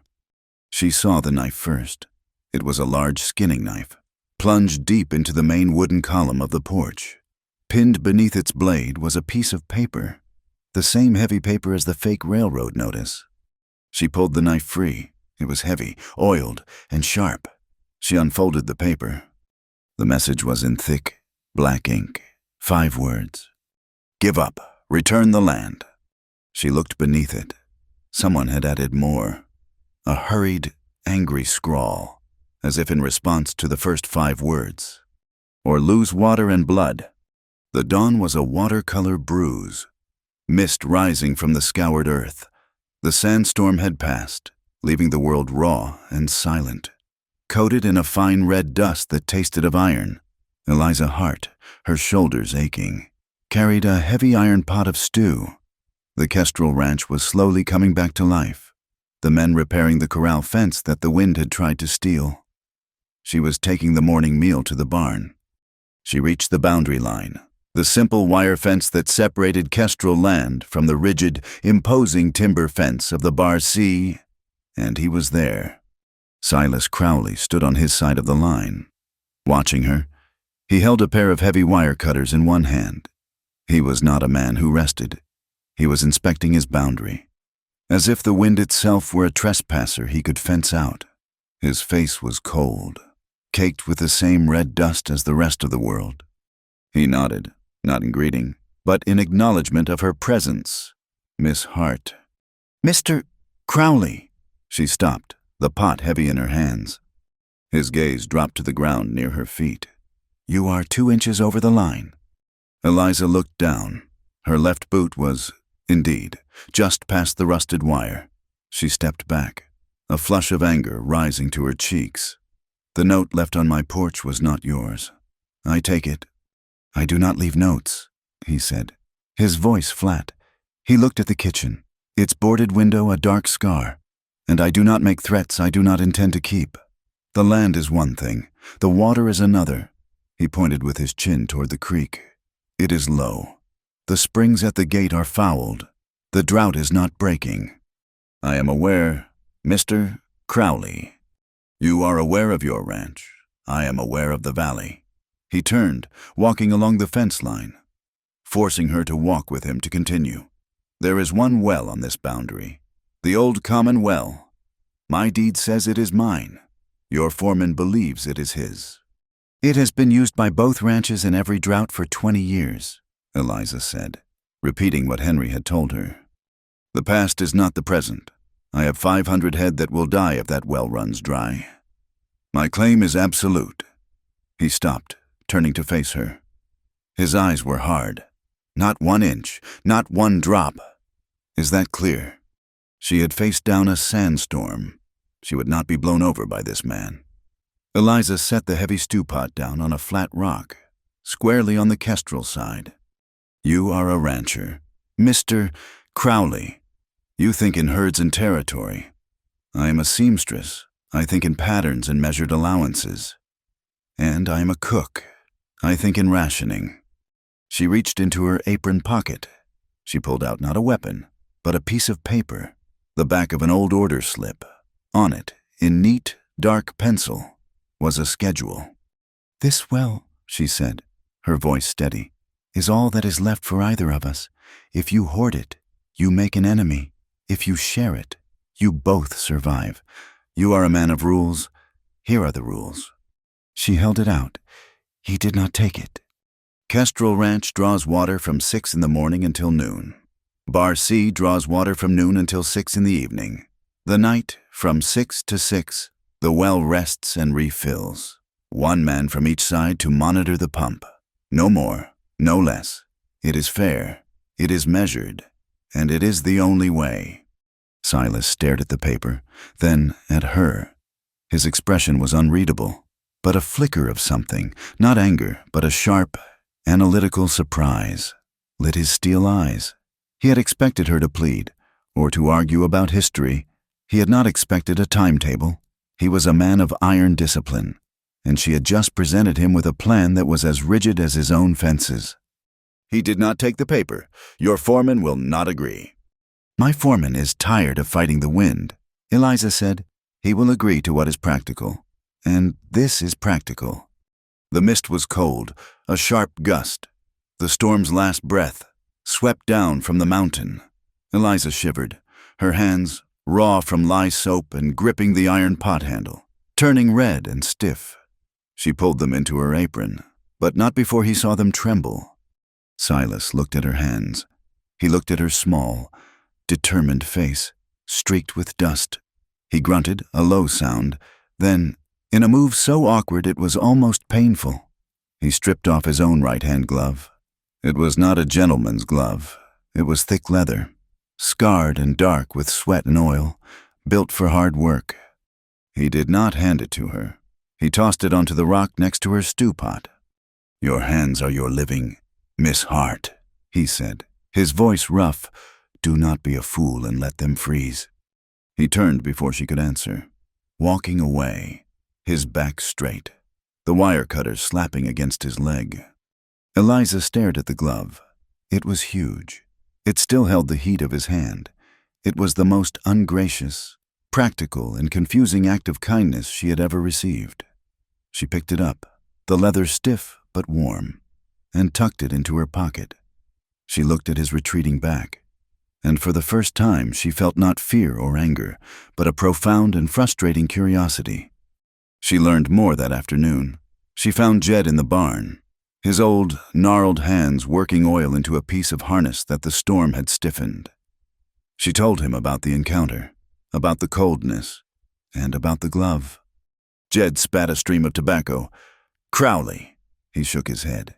"He ain't what you think, and he ain't what he seems." "He is a harsh man," Eliza said, mending a tear in a canvas tarp. "He is a hunted man," Jed said, his voice low. "He stopped working the leather. He was not always a rancher. Not here, anyway. He came up from Texas 5 years ago. Before that, he was a cattle inspector. One of the hard ones, the kind that did not bend, did not take bribes, and sent a lot of powerful men to prison." Eliza stopped sewing. A cattle inspector, a man of the law. "He made enemies," Jed continued. "Bad ones, the kind that do not forget. They say the Black Spur gang ain't just local trouble. They say the core of it, the men giving the orders, are men who lost everything to Crowley's testimony back in Texas. They followed him here. They are not just rustling cattle. Miss, they are waging a war. They are trying to ruin him, to break him and take this valley from him." Eliza's mind spun. The iron fences, the not 1 inch rule, the cold, disciplined rage. It was not the aggression of a bully. It was the defense of a man under siege, the man who had saved her from the horse, who had sent flour after the storm, and who had tossed her his glove. He was not simple. He was a fortress. Her own problem suddenly felt small, and yet more deeply connected. Maeve Dunn, the railroad, the fake seal, the Black Spur gang. They were all pieces of the same war. The proof came 2 days later. Eliza had ridden to Ash Mesa for the few supplies that had been lost in the storm. The town was tense, the railroad crew quiet and watchful, as she paid for her beans at the mercantile. A small boy, one she had never seen before, ran past her and pressed a folded piece of paper into her hand. Before she could speak, he was gone, vanishing out the door. Eliza's blood ran cold. She stepped into the alley between the store and the saloon, her hands shaking. She unfolded the note. The handwriting was neat, feminine. "Want the book, come to the abandoned church tonight. When the moon is highest, come alone." Eliza leaned against the rough brick, her knees weak. The book, her mother's book. It was a trap. She knew it was a trap, but it was also the only line she had. She did not go back to the ranch. She went to the creek, to the grove of cottonwoods where she knew he would be. Red Hawk was standing by the water, watching the slow, muddy current. He looked up as she approached, his face calm. He already knew she brought trouble. She showed him the note. He read it, his expression hardening. A trap. "I know," she said. "A book is paper and leather," he said, his voice sharp. "Your life is blood and breath. You will not go." "It is Maeve Dunn," Eliza said. "I know it is. She has my mother's book. She is the woman in the peacock coat. She is tied to the fake seal. She is tied to the railroad. This is not just about my book. Red Hawk, it is about the water. It is about everything. She will not be alone, he argued, his voice intense. This is where they silence you. And if I do not go, they win, Eliza countered, her own voice rising. They keep the book, they keep the land, they take the water. This is the only move I have. I have to see her, I have to know. He saw the iron in her. He saw the seamstress who had faced the storm, the woman who had charged a thief. He let out a long, slow breath, looking at the sky. If you go as a rabbit, you will be snared, he said. You will go, but you will not go alone. The note says alone. She will expect you to be alone. You will walk in alone. He met her gaze, his dark eyes fierce. I will be the hawk. I will be the shadow on the moon. I will be in the bell tower, or the rafters. I will be there, but you must be the one to make her speak. The abandoned church stood on a hill overlooking the town. It had been built by a hopeful congregation that had died of drought and left. Now it was a skeleton, its windows broken, its door hanging from one hinge. Eliza walked up the hill, the moon bright and cold overhead, making the ground almost as light as day. Her heart hammered so hard she thought it would break her ribs. In her pocket, her fingers brushed the stiff, worn leather of Silas Crowley's glove. She did not know why she had brought it. She pushed open the groaning door. Dust hung in the air. Moonlight streamed through the empty window frames, painting the splintered pews in silver and black. Miss Hart, you are punctual. I appreciate that in a woman. Maeve Dunn sat on the front pew, near the broken altar. She was as calm and neat as she had been in her shop. She wore the peacock blue cloak, the hood thrown back, and in her lap she held a worn, leather-bound book. Eliza's book. You have what is mine, Eliza said, her voice echoing in the empty space. I have what I found, Maeve corrected, her voice light. Conversational. It is an interesting book. Your mother had a lovely hand, and your own sketches you have talent, a raw, unrefined talent. But it is there. Give it to me. Eliza took a step forward. In a moment, Maeve held up one hand. Business first. This is a trade. Miss Hart, a simple, frontier trade. What do you want? Maeve smiled, a thin, sharp crescent in the moonlight. Your cornbread recipe. Eliza stared. What? The one on the torn page you found. The one with molasses. It is an exclusive recipe. I find myself in a position to entertain important men. Men who are building the new railroad. They appreciate such comforts. I will have that recipe, an exclusive right to it. You will write it out and swear you will never make it for anyone else. It was absurd. It was madness. And, Maeve continued, her voice losing its light tone, turning to chipped ice, you will stop this foolishness. You will forget you ever went to Ravengate.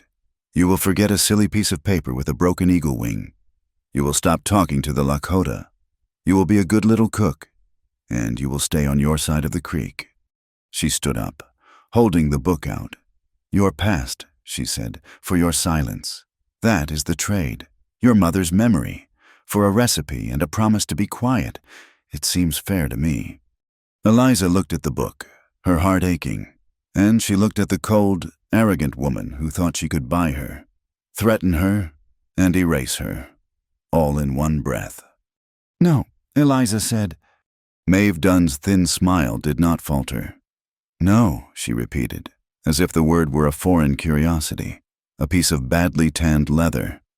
You are a fool. Eliza Hart, a stubborn, sentimental little fool. You think you had a choice in this matter? The word hung in the dusty, moonlit air of the abandoned church. Before Eliza could answer, a heavy boot scraped on the gravel outside, then another. The main doors of the church, hanging crookedly on their hinges, were shoved fully open, slamming against the interior walls. The sound was a boom that echoed in the empty nave. 3 men stood silhouetted against the bright moonlight. They were not cowboys. They were broad, rough men, holding rifles, their hats pulled low. They were the Black Spur Gang, They filed in, spreading out, flanking the pews, their boots grinding on the dusty floorboards. Eliza took an involuntary step back, her hand flying to her throat. Maeve had not come alone. This was not a trade.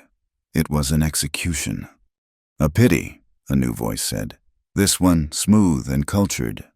A fourth man stepped into the church. He was not dressed like a rustler. He wore a fine wool suit and a town hat. He was well fed, and he moved with an air of absolute authority. Eliza recognized him. Ephraim Cole, the town councilman, the man rumored to be the power behind the Black Spur. You assured me she was practical. Maeve, Cole said, his voice laced with annoyance as he dusted off his sleeve. She is just a stubborn girl. Ephraim, Maeve said, her voice turning sharp and defensive. She was no longer in charge. She was an employee, and she had failed. She will cooperate. She just needs persuasion. We are past persuasion, Cole said, his gaze settling on Eliza. It was a cold, appraising look. The look a man gives a steer he is about to butcher. We do not have time. The plan at the springs is in motion. We need the valley quiet. She is a loose thread.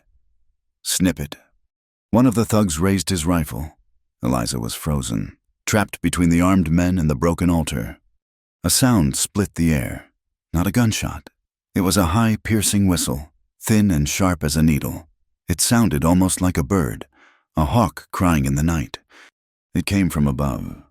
What was that? Cole snapped, looking up at the darkness of the bell tower. Someone's in the loft, one of the men yelled, raising his rifle toward the shadows. A shot exploded, deafening in the enclosed space. But it did not come from the bell tower. It came from the yard outside. The man who had looked up grunted, a sound of profound surprise, and collapsed, his rifle clattering on the floor. We are surrounded, another man yelled, spinning toward the empty, moonlit doorway. Chaos erupted. From the darkness of the churchyard, a volley of rifle fire lit up the night. Splinters flew from the church doors. Cole, a voice barked from the night, a voice of cold iron, a voice Eliza knew. Silas Crowley.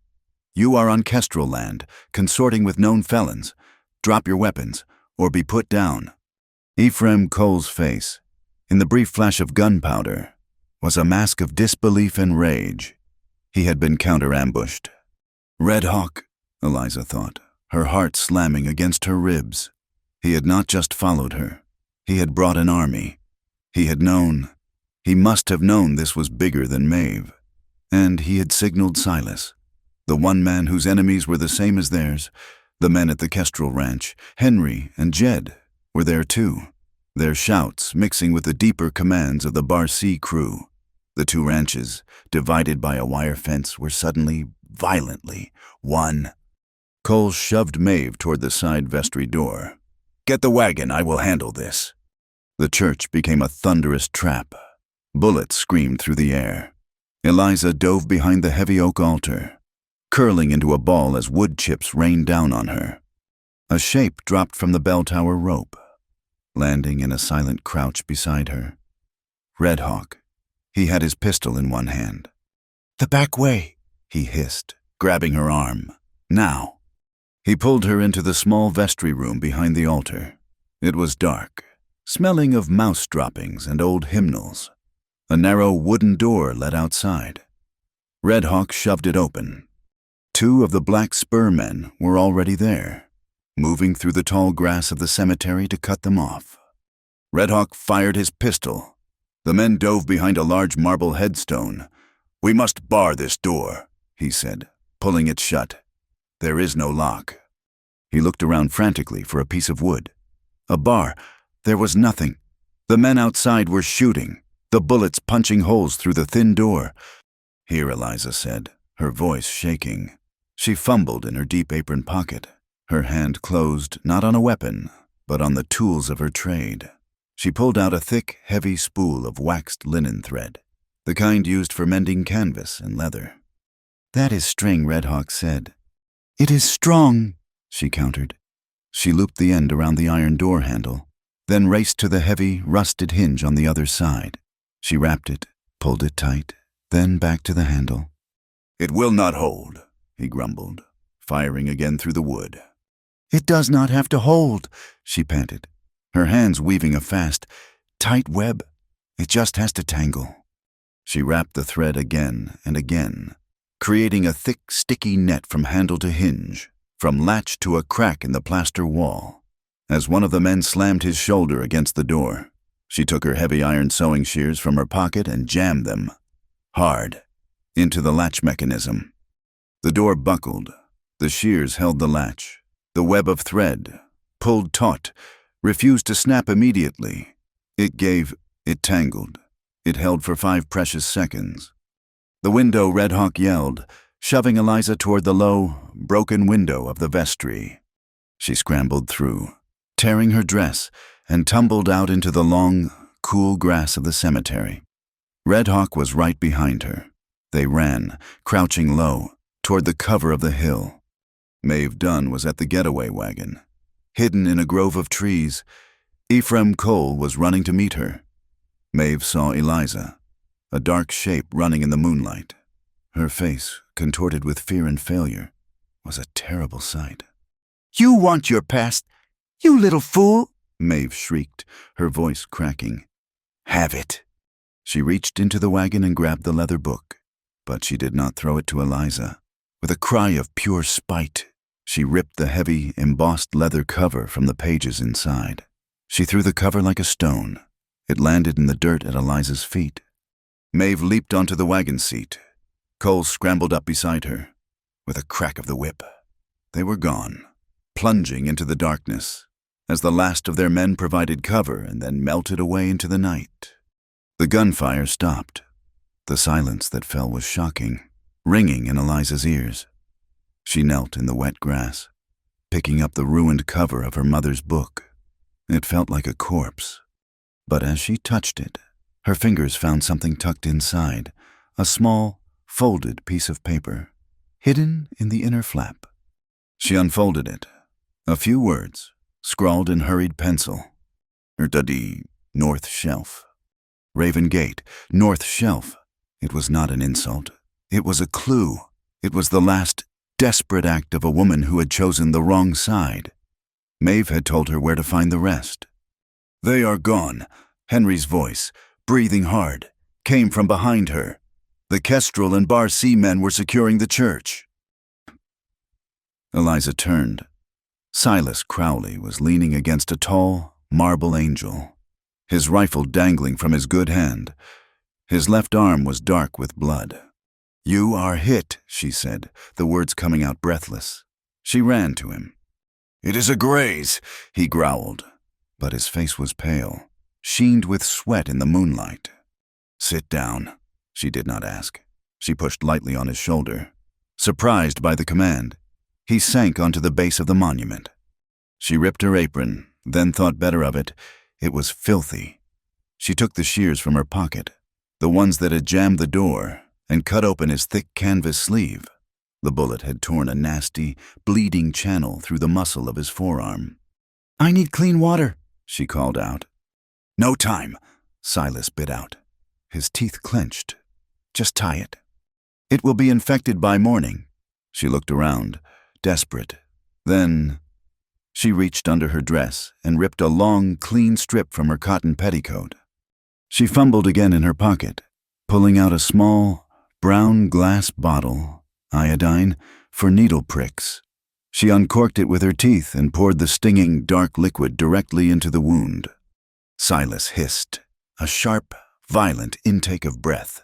His entire body went rigid, but he did not pull away. His eyes, fixed on her face, were burning. She worked quickly, her seamstress's hands moving with a surgeon's precision. She laid the clean cloth over the wound, then bound it tightly, her fingers wrapping, pulling, and knotting the bandage with an expert, practiced efficiency. The air between them was thick with the smell of gunpowder, his blood, and the sharp, clean scent of iodine. He did not look at the wound. He looked at her. Her hair was falling from its pins. Her face was smudged with dirt. Her dress was torn. And in the moonlight, He watched her hands, so small, working with such focus. He was not looking at a child. He was not looking at a nuisance. "Your hands are steady," he said, his voice a low, rough rasp. Eliza finished the knot. "Pulling it tight, so are yours," she replied, her voice just as quiet. She looked up, meeting his gaze. "You came." Red Hawk signaled. He said, as if that explained everything. He said my enemies were meeting his... He was right. They did not wait. They rode back to Ash Mesa in the cold hour before dawn. A strange, armed procession of rival ranchers united by a single purpose. They found Ephraim Cole in the saloon, as they knew they would. He was at a table, a glass of whiskey in his hand, his suit immaculate. The entire group, 8 men and 1 woman, filed into the saloon. The bartender froze, his hand halfway to a glass. "Cole," Red Hawk said, his voice clear and cold, filling the room. "You were at the church. You led the Black Spur. You faked the railroad claim at Raven Gate." Cole looked up, his face a perfect mask of polite confusion. "Red Hawk, gentlemen, Miss Hart, you look like you have had a rough night. I have no idea what you are talking about. I have been right here for the last 2 hours. You can ask the bartender." The bartender, his eyes wide with fear, nodded. "He has, Mr. Hawk, been right here?" "You are a liar," Eliza said, her voice shaking but carrying. "We all saw you. You set a trap. You and Maeve Dunn. You are trying to steal the water." Cole stood, slow and deliberate. He sighed, as if dealing with unruly children. "Miss Hart, Mr. Crowley, you burst into a public establishment, making the most wild, slanderous accusations. I am a town councilman. I am a businessman, trying to bring progress to this valley." He reached slowly into his inner coat pocket. Silas's good hand moved, resting on the butt of his pistol. Cole did not pull out a gun. He pulled out a thick, official envelope. It was sealed with a large, perfect, unbroken wafer of red wax. "This," he said, holding it up for all to see, "is my authority. A letter from the territorial governor himself, confirming the railroad's right-of-way and placing me in charge of securing their route. They are bringing life to Ash Mesa. And you," he sneered, his eyes finding Red Hawk, "are standing in the way of progress." The few men in the saloon murmured. They saw the governor's seal. They looked at the rough, bloodied group of ranchers. They believed the seal. Eliza stared at the wax. It was an eagle, its wings spread wide. It was perfect. And that was when she knew. "The seal," she said, her voice cutting through the murmuring. Cole turned his cold eyes on her. "What about it, child?" "The seal at Raven Gate," she said, her voice growing stronger, clearer. "The one you posted on the stake, claiming the spring. It was a fake. I saw it. Red Hawk saw it. Jed saw it. The eagle's wing was broken. The stamp was flawed." She turned to the crowd, her voice filling the room. "Why? Why would you post a fake document in the wilderness if you had a real one from the governor all along, unless you were trying to steal the land before anyone could stop you?" Cole's smile tightened. He had not expected anyone to have seen the stake up close. "She is right," Jed shouted, slamming his hand on the bar. "I saw it. The wing was chipped." Eliza held up the ruined, mud-stained book cover. "And this Maeve Dunn, your partner, threw this at me as she fled with a note inside. RDG, North Shelf. Raven Gate, North Shelf. That is where they have their camp. That is where they are hiding their stolen goods. And I will wager my life," she said, her eyes locked on Cole. "That is where we will find the broken seal. The tool you used to steal." The crowd was with them now. This was a story they understood. A den of thieves. Cole laughed, but the sound was hollow. "This is madness. A child's fantasy. A convenient story." Silas Crowley stepped forward, his body blocking Cole's view of the door. His bandaged arm was in a sling, but his right hand was free. "It is not a fantasy. he said, his voice a low growl. It is a formal charge. We, the ranchers of this valley, demand a public search of that cache. We will ride to Raven Gate, to the North Shelf, and we will see what this broken eagle has been hiding." He looked at the town marshal, who had been cowering by the door. "Marshal, you will ride with us, or you will be considered part of this conspiracy." The marshal, pale and sweating, nodded quickly. Cole was trapped. He smiled, a tight, oily expression. He was buying time.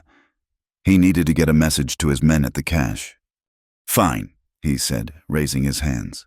"Of course. Let us clear this ridiculous accusation. We will ride at dawn.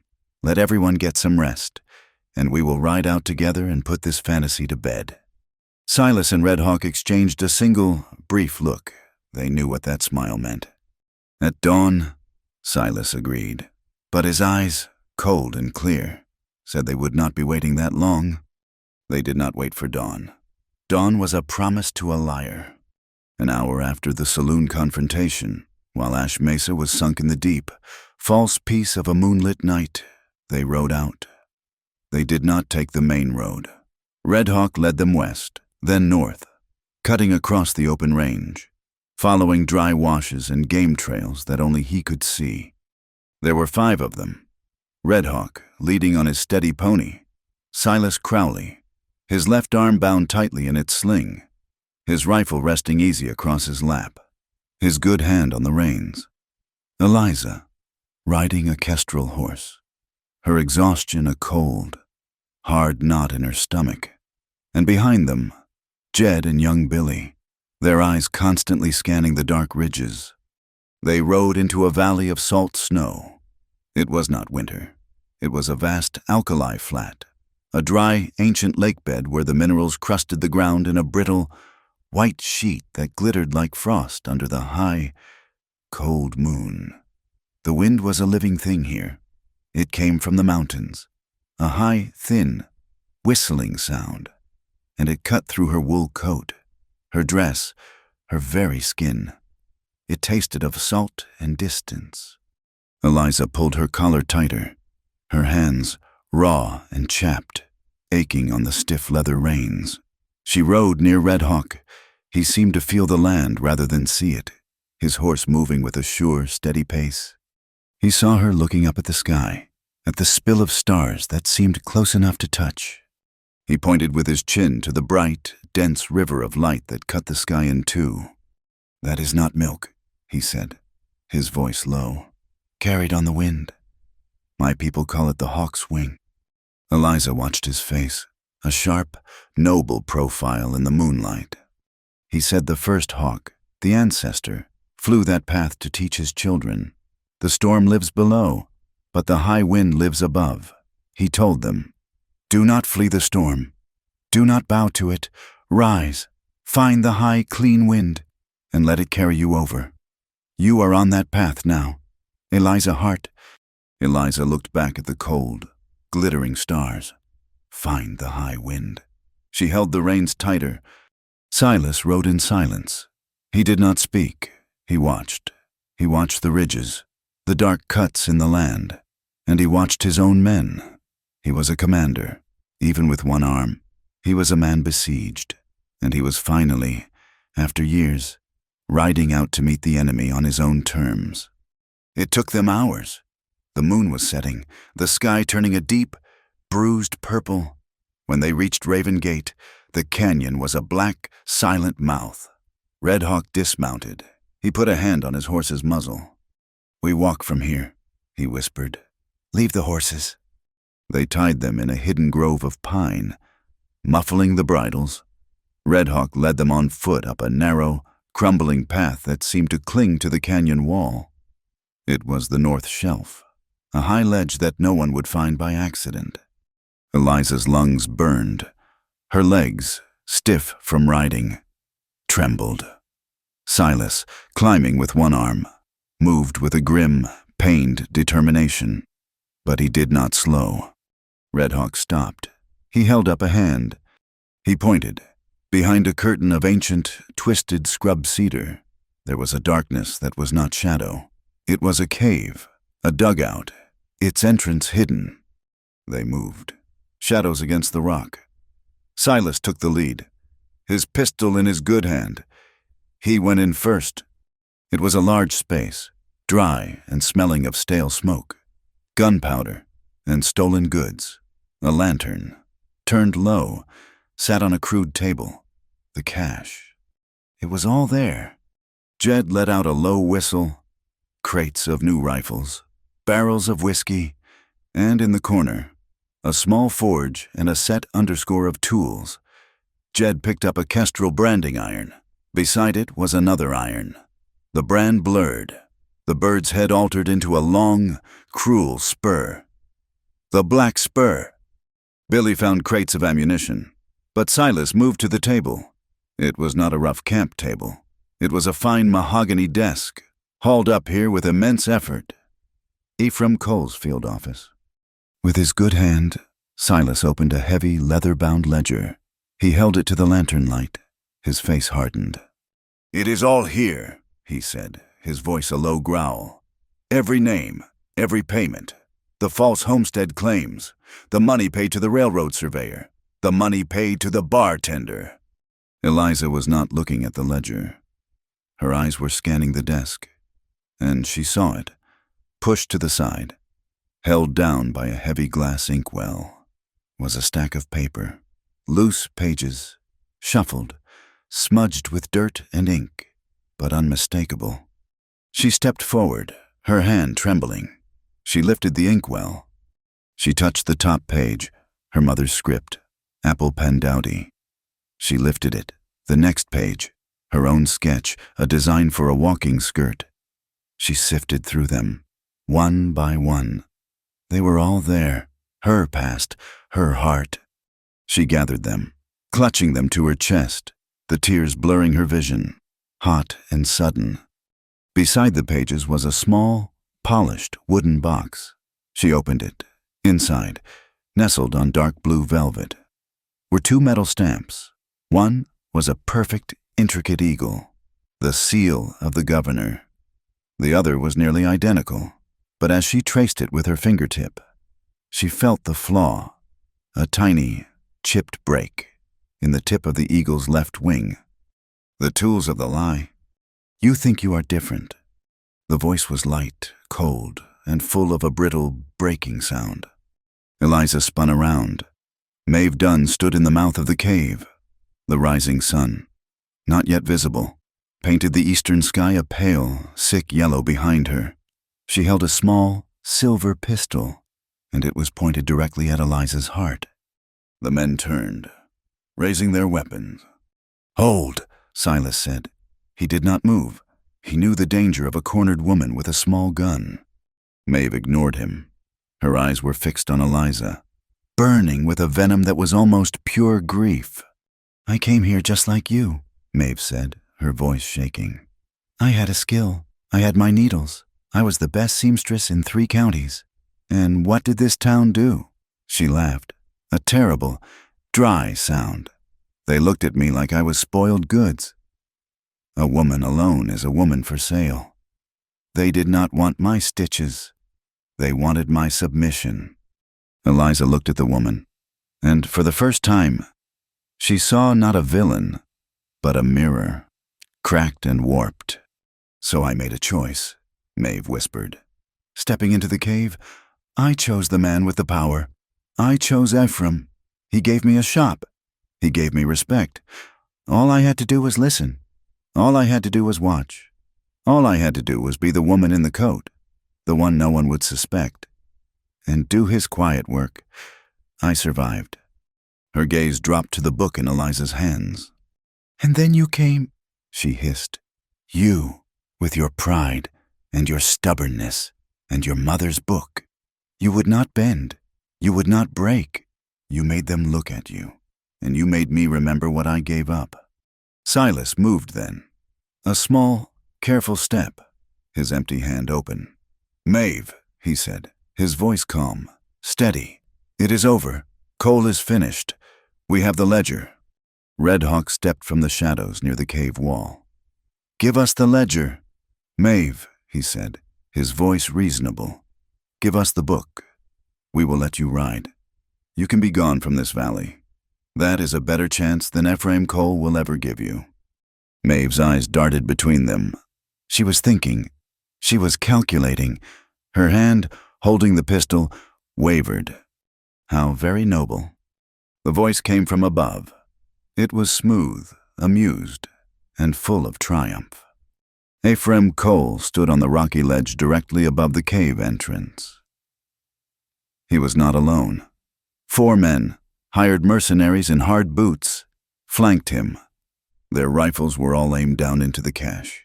They were trapped. "Good morning, gentlemen and Miss Hart. I am so glad you found my little office. Maeve, you are a disappointment." "Put the ledger down. Silas," Cole commanded. "And the box with the seals, kick them out into the open." Silas did not move. Cole laughed, a genuinely amused sound. He signaled. One of his men stepped aside, pointing his rifle at the ground just below the cave's opening. A large wooden barrel sat there, tucked against the cliff. A long, dark fuse snaked from it, leading up the rocks to a man holding a detonator box.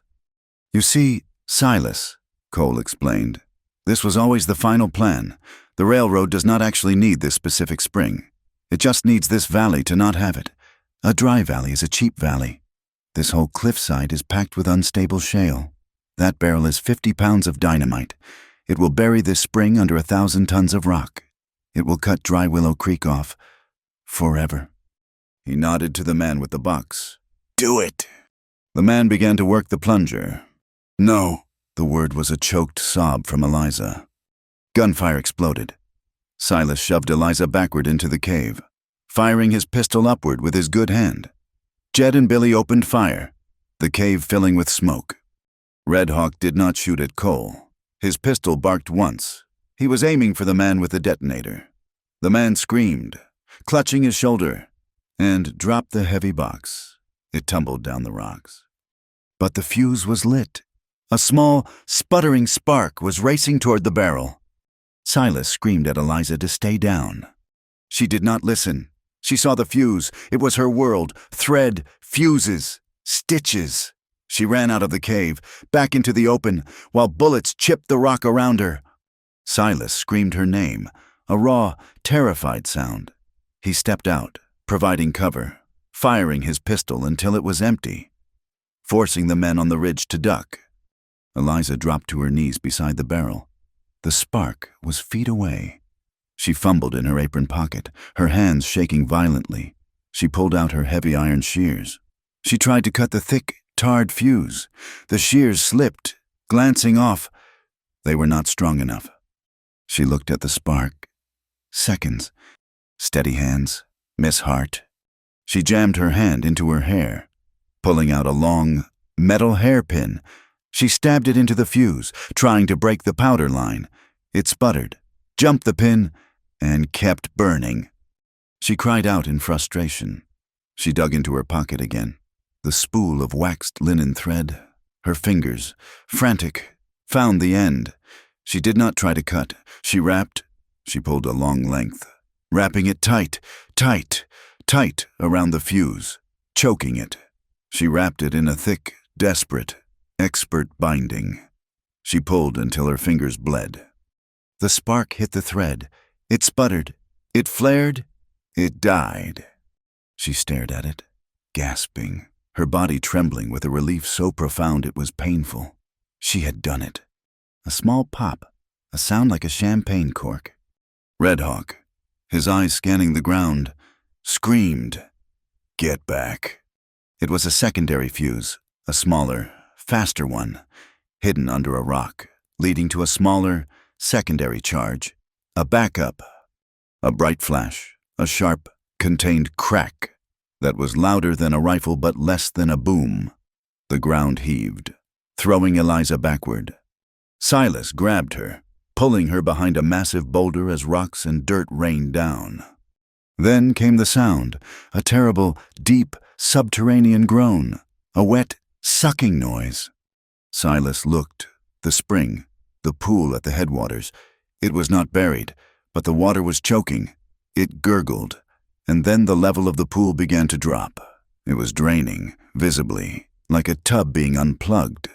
The secondary charge had ruptured the underground channel. The water was lost. Cole, on the ridge, was screaming in rage. It was not the cataclysm he wanted, but it was a victory. "We are leaving," Silas yelled.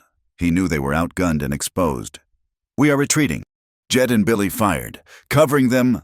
Red Hawk grabbed Maeve's arm. "You are a witness," he said. "You are coming." Eliza, dazed, scrambled to her feet. She grabbed the ledger. She grabbed the pages of her book. She shoved them deep into the empty grain sack she had brought. They ran, a desperate, scrambling race for the narrow path down. Cole saw them. He saw his leverage. He fired. Not at Silas, but at Red Hawk, who was pulling Maeve along. Red Hawk shoved Maeve forward, but the shot was close. Kicking up dirt, Maeve stumbled, falling to her knees. Cole saw his chance. He and his men scrambled down the slope. He grabbed Maeve by the hair, hauling her to her feet. He jammed his pistol into her temple, a human shield. "Stand down!" Crowley Cole screamed, his voice ragged. "Stand down, or I will kill her!" Silas, Eliza, and Red Hawk were trapped at the head of the path. Jed and Billy were already further down, out of range. Cole laughed, a terrible, breathless sound. He began to back away, dragging Maeve with him. He had his witness. He had his hostage. He would get back to town first. Silas, helpless, watched him go. He was a fortress, but the enemy was not laying siege. The enemy was racing him. Eliza clutched the sack. They had the proof, but Cole had Maeve. And he had a head start. And the water, the lifeblood of the valley, was draining away into the earth behind them. The ride back to Ash Mesa was a silent, desperate race against a man who held all the advantages. Ephraim Cole, with his fresh horse and his hostage, had taken the main road. Red Hawk led them on a brutal shortcut over the ridge, pushing their exhausted mounts. But they were still behind. The sun was climbing, a merciless, white-hot eye, promising a day of fire. They reached the edge of town just before noon. The heat was a physical weight, pressing down on the dusty, wide street, and Cole was already there. He was not hiding. He was standing on the porch of the Mercantile, his suit jacket straightened, his face a mask of calm. Civic authority, the town marshal, looking pale and sick, stood beside him. A crowd had gathered, drawn by the commotion Cole himself had manufactured. He held Maeve Dunn by the arm, her face white with terror. Cole was speaking, his voice rolling over the quiet, anxious crowd. He was not defending himself, he was attacking. "A criminal act of sabotage," he declared, his voice full of feigned outrage. "Led by this man." He pointed, not at Silas, but at Red Hawk, who was just dismounting. This agitator, who, in his resistance to progress, has conspired with lawless ranchers to attack a lawful survey crew. They ambushed my men, they created a violent conflict, and in their rage, they damaged the headwaters at Raven Gate. A murmur of horror rippled through the crowd. Damaged the headwaters. The news hit them like a physical blow. Cole continued, his finger jabbing at Red Hawk, has poisoned this valley with his old grievances. He has incited violence. Marshal, I demand you arrest him. For the good of this town? The marshal, trapped and sweating, looked at Red Hawk, then at Cole, his hand hovering over his pistol. Eliza slid from her horse, her legs trembling with fatigue and fury. She was holding the heavy grain sack. She saw it all, clear as glass. Cole was turning the truth inside out. He was using their exhaustion, their rough appearance, and the town's deepest prejudices to paint them as the villains. She walked forward, not to the marshal, not to Cole. She walked into the center of the crowd, into the dust, and she turned to face the people of Ash Mesa. "He is lying." Her voice was not loud, but it was clear, and it cut through Cole's rhetoric. Everyone turned to look at her. The cook from the Kestrel Ranch, her dress torn, her face streaked with gunpowder and dirt. "Ephraim Cole is the instigator," she said, her voice gaining strength. "He is the one who hired the Black Spur gang. He is the one who is trying to steal your water." Cole laughed, a sharp, dismissive sound. "The fantasies of a tired woman. Where is your proof?" "Here," she said. She reached into the sack. She did not pull out a weapon. She pulled out the heavy, leather-bound ledger. "I cannot show you the violence," she said to the crowd, "but I can show you the arithmetic. This is his ledger, found in his own desk at the Raven Gate cache." She opened it. Her hands were shaking, but her voice was steady. She began to read. "To the Black Spur gang, for supply and security, $500, dated in April." A gasp went through the crowd. "To the bartender at the saloon, $20, for information and discretion, dated 2 weeks ago." The bartender, who was standing at the edge of the crowd, tried to shrink back. "To the Union Pacific Survey Chief, $300, for adjustment of markers." "To Maeve Dunn, $50, for services rendered." Eliza's voice rang out, clear and sharp in the blazing heat. Name after name, date after date, dollar after dollar. The quiet, meticulous architecture of his entire conspiracy, laid bare for all to see. Cole's face, for the first time, lost its calm. It tightened into a mask of pale fury. "These are Lies forgeries. She is a known associate of this hostile—" "Then explain this," Eliza said, cutting him off. She reached into the sack again and pulled out the small wooden box. She held it high. "We found this in his desk, alongside the ledger." She opened it and took out the flawed, broken winged eagle seal. "This is the fake seal he used to post the illegal claim at Raven Gate. The one I saw. The one Red Hawk saw. The one Jed saw." "I saw it," Jed yelled from the crowd, his voice a gravelly roar. Then Eliza held up the other seal, the perfect one.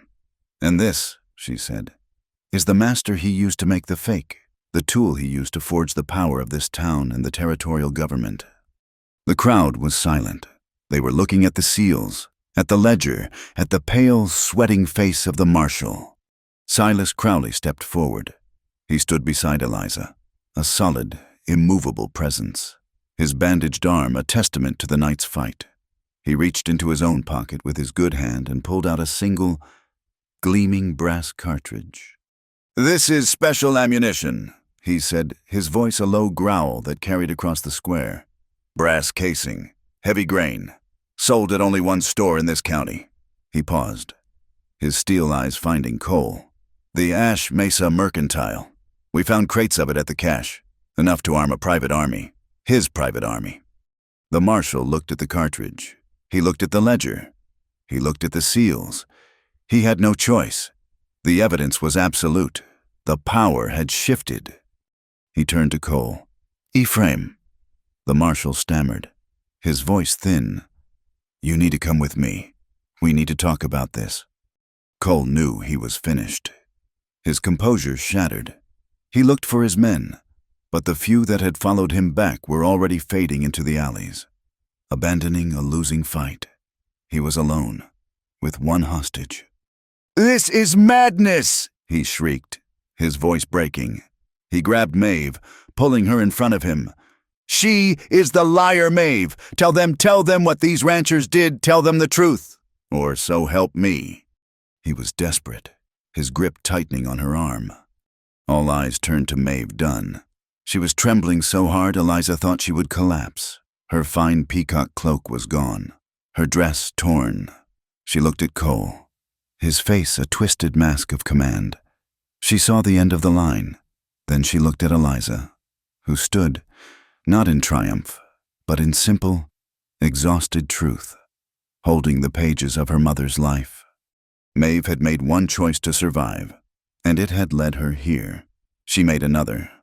"No," she whispered, the word stolen by the hot wind. "What did you say?" Cole snarled. shaking her. Maeve pulled her arm from his grasp, a sudden, violent motion. "No!" she cried, her voice ringing with a year's worth of swallowed fury. "He is the liar! He is the monster! He hired them all! He paid me to watch, to listen! He told them to burn Kestrel! He ordered the dynamite! He said to kill her!" She pointed a shaking finger at Eliza. "He said to kill her and bury the spring, just to buy the land cheap. I saw it all." The dam of silence broke. The crowd surged. A low, angry growl. Maeve, free, stumbled toward Eliza. Her face was a ruin of tears and dirt. She reached into the pocket of her skirt and pulled out a single, folded piece of paper. It was stained with grease and mud. "He missed this," she sobbed, pushing it into Eliza's hand. "It fell from the book when he tore the cover. It is the last one, the cornbread." Eliza looked down at the familiar, faded script, her mother's recipe. She closed her hand around it. Her book was whole, in pieces, but whole. Cole saw it. He saw his hostage gone. His authority evaporated. He was a cornered wolf. With a high, wordless scream of rage, he shoved the marshal into Silas, drawing a small pistol from an ankle holster. He was not trying to fight. He was trying to run. He fired one shot into the air, a panic shot, to scatter the crowd. People screamed, diving for cover. He bolted for the alley, for his horse. He did not take 2 steps.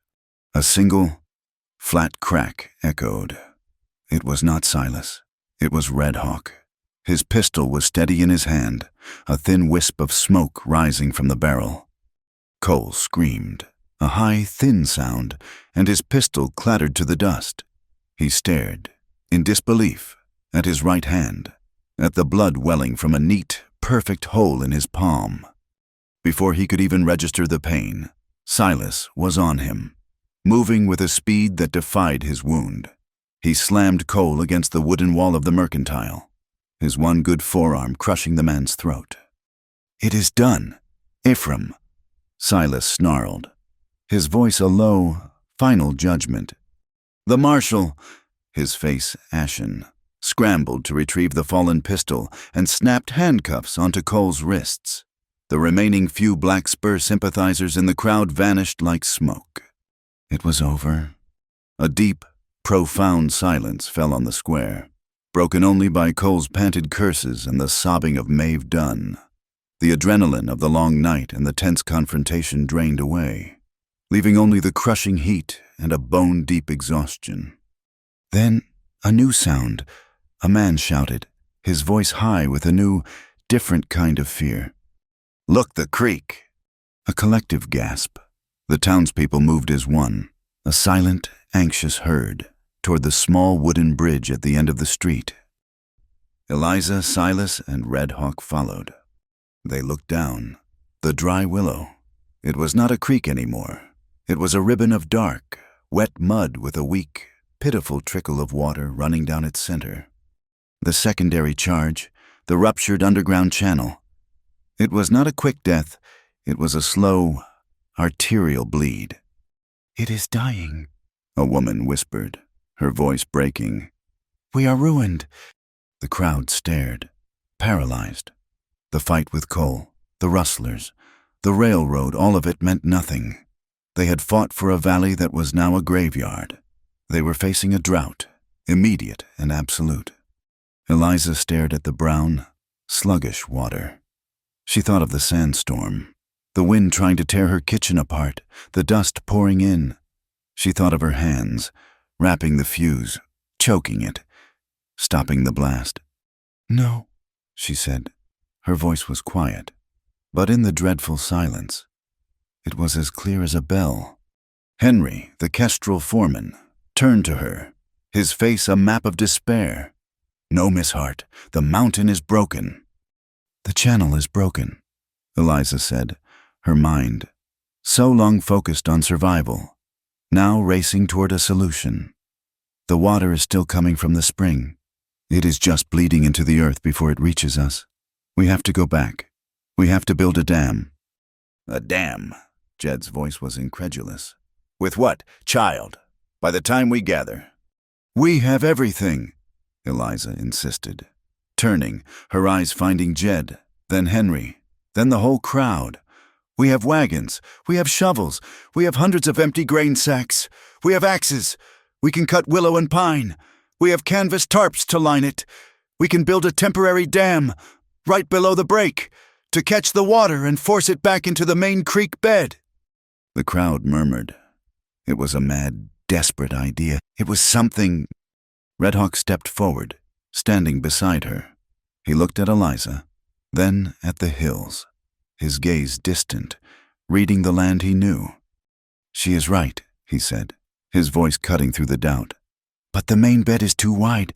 The water will spread. We will lose too much. He pointed north, to a dry, rocky cut in the hills. There is another way. An old wash, a dry channel. My grandfathers knew it. It splits from the creek just below the gate, and it runs through the narrows, and it joins the main bed a mile below here. It is fast, and it is deep. If we build the dam there, at the split, we can force every drop of that water into the old channel. He knew the land, she knew the materials. It was the only chance. Every eye in the square turned. Not to the marshal, not to the captured politician, but to the two rival ranchers. Henry, his face grim, looked at Eliza, the woman who had saved his kitchen and faced down a gunman. He nodded once. The Kestrel Ranch is in. Silas Crowley stood apart. His arm was throbbing, his face pale with blood loss and exhaustion. He looked at the dying creek. He looked at Red Hawk, the man his people had mistrusted for years, and he looked at Eliza Hart. She was holding a fistful of stained recipe pages. Her dress was ruined, but her eyes were clear and burning. He remembered her, facing him down over the well, presenting her schedule. He remembered her hands, so steady, stitching his arm in the dark. He walked past the marshal, past his men, and stopped directly in front of her.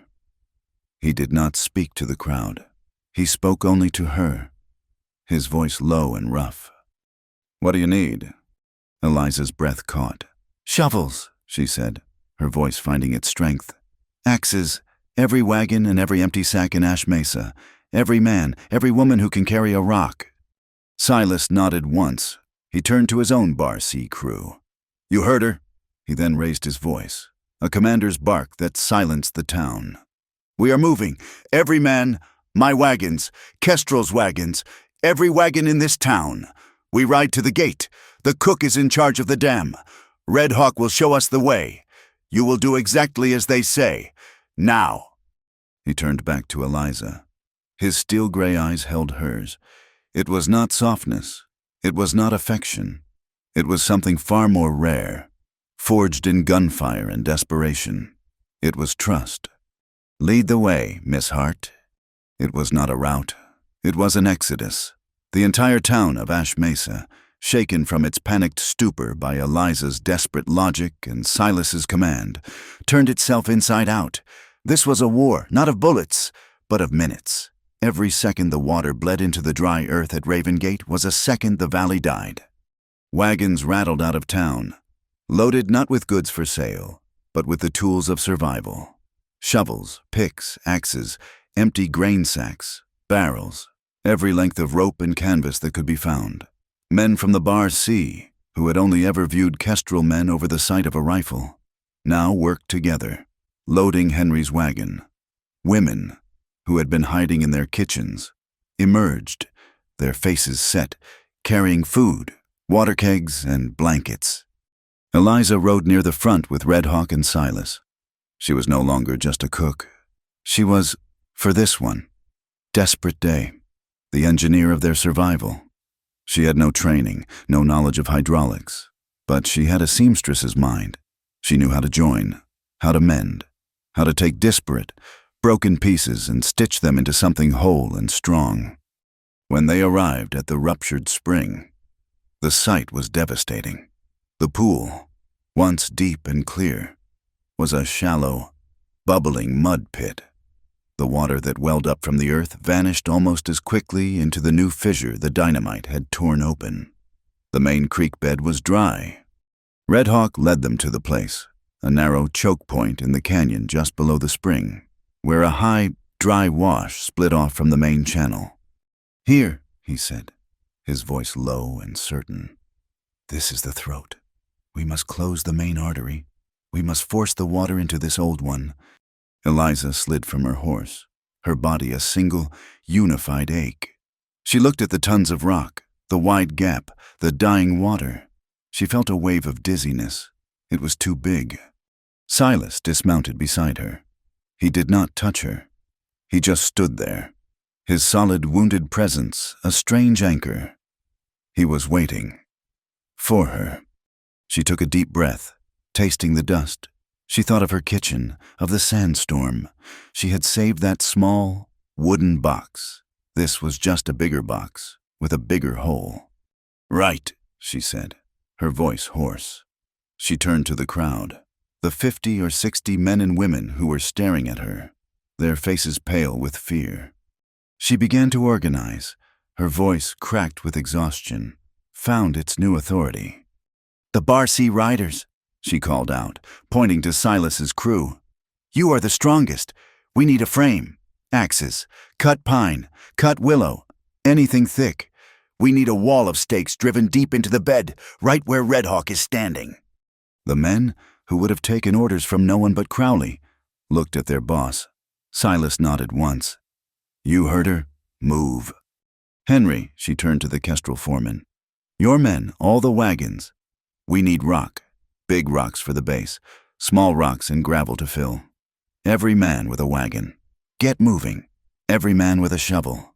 You will fill grain sacks with sand and dirt. We will build a wall of sacks and rock." "The women," she called out to the cluster of wives and shopkeepers. "I need a fire, a big one. Over there, where it is safe." She pointed to a flat, clear patch of rock. "All the coffee, all the food. We will work all night. They must eat." It was chaos, but it was organized chaos. Men ran, shouting. Axes rang against wood. Wagons groaned as they were muscled over the rough terrain. Eliza herself, after setting the plan in motion, went to the fire. This was her other battleground. She took command of the supplies, her cook's mind inventorying everything. She found her own sacks of flour, the one Silas had given her, the bacon, the beans. She set up a field kitchen, her pots and pans laid out on a flat rock. All through the blazing afternoon and into the cold, deep night. They worked. The canyon was lit by the moon and the flickering, leaping flames of a dozen torches. The sound was a rhythm of survival, the thud of mallets on stakes, the scrape of shovels, the grunt of men lifting stones, the high, thin ring of the axes. And through it all, Eliza moved, her small form a constant presence. She hauled buckets of hot, bitter coffee to the men on the line. She brought them slabs of bacon fried on a shovelhead. And she baked. She took the recovered pages of her mother's book, found the cornbread recipe, the very last one, and she made it. She had no oven. She mixed the meal and molasses in a huge wooden bowl, and she poured the batter into 3 heavy, greased skillets, nesting them in the hot coals by the fire. The smell, rich and sweet, of baking cornbread and molasses, of coffee and wood smoke, cut through the scent of mud and sweat. It was the smell of home. It was the smell of life. Men, their hands raw and bleeding, their backs breaking, would stop for a moment, take a piece of the hot, rough bread from her, and find the strength to lift one more rock. Silas worked with them, his one good arm a piston of strength. He lifted, he hauled, he directed, his low voice pushing the men, reinforcing Eliza's orders. He never stopped. He watched her, at the fire, her face smudged with soot, her hands kneading dough, and he saw the same strength that had stitched his arm. Red Hawk did not build. He was the guardian. He moved along the ridge, his eyes scanning the darkness. He was watching for any of Cole's men who might have returned. He was their sentinel. Sometime after midnight, the dam was done. It was a massive, ugly, leaking thing. A wall of mud, sandbags, and raw logs, 20 feet wide and 6 feet high. packed tight with canvas tarps and anything else that could plug a hole. A terrible, exhausted silence fell. The men stepped back. They looked at their creation, then they looked at the spring. The water, which had been vanishing into the earth, now hit the barrier. It pooled, it gurgled, searching for an escape. The level rose, a dark mirror reflecting the torches. It climbed the face of the dam, seeping through a dozen small leaks. "It is not holding," Henry said, his voice a croak. "Wait," Eliza whispered. She was standing next to Silas, her hands clenched so tight her nails bit into her palms. The water rose higher. It reached the lip of the dam.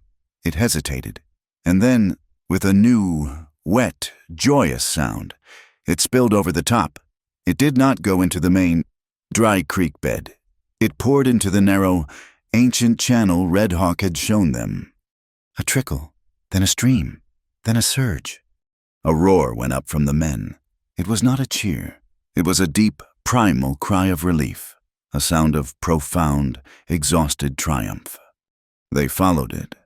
They walked, stumbled, and ran alongside the new, sudden river as it carved its way through the dry wash, cleaning out a generation of leaves and debris. Hours later, in the pale, cold light just before dawn, the water reached Ash Mesa. The children, who had been sleeping in wagons, heard it first, a sound of rushing water. They ran to the creek bed. A torrent, fast and clean, was roaring through the dry channel, bypassing the town and rejoining the main creek a mile below. The water was back. The town did not sleep.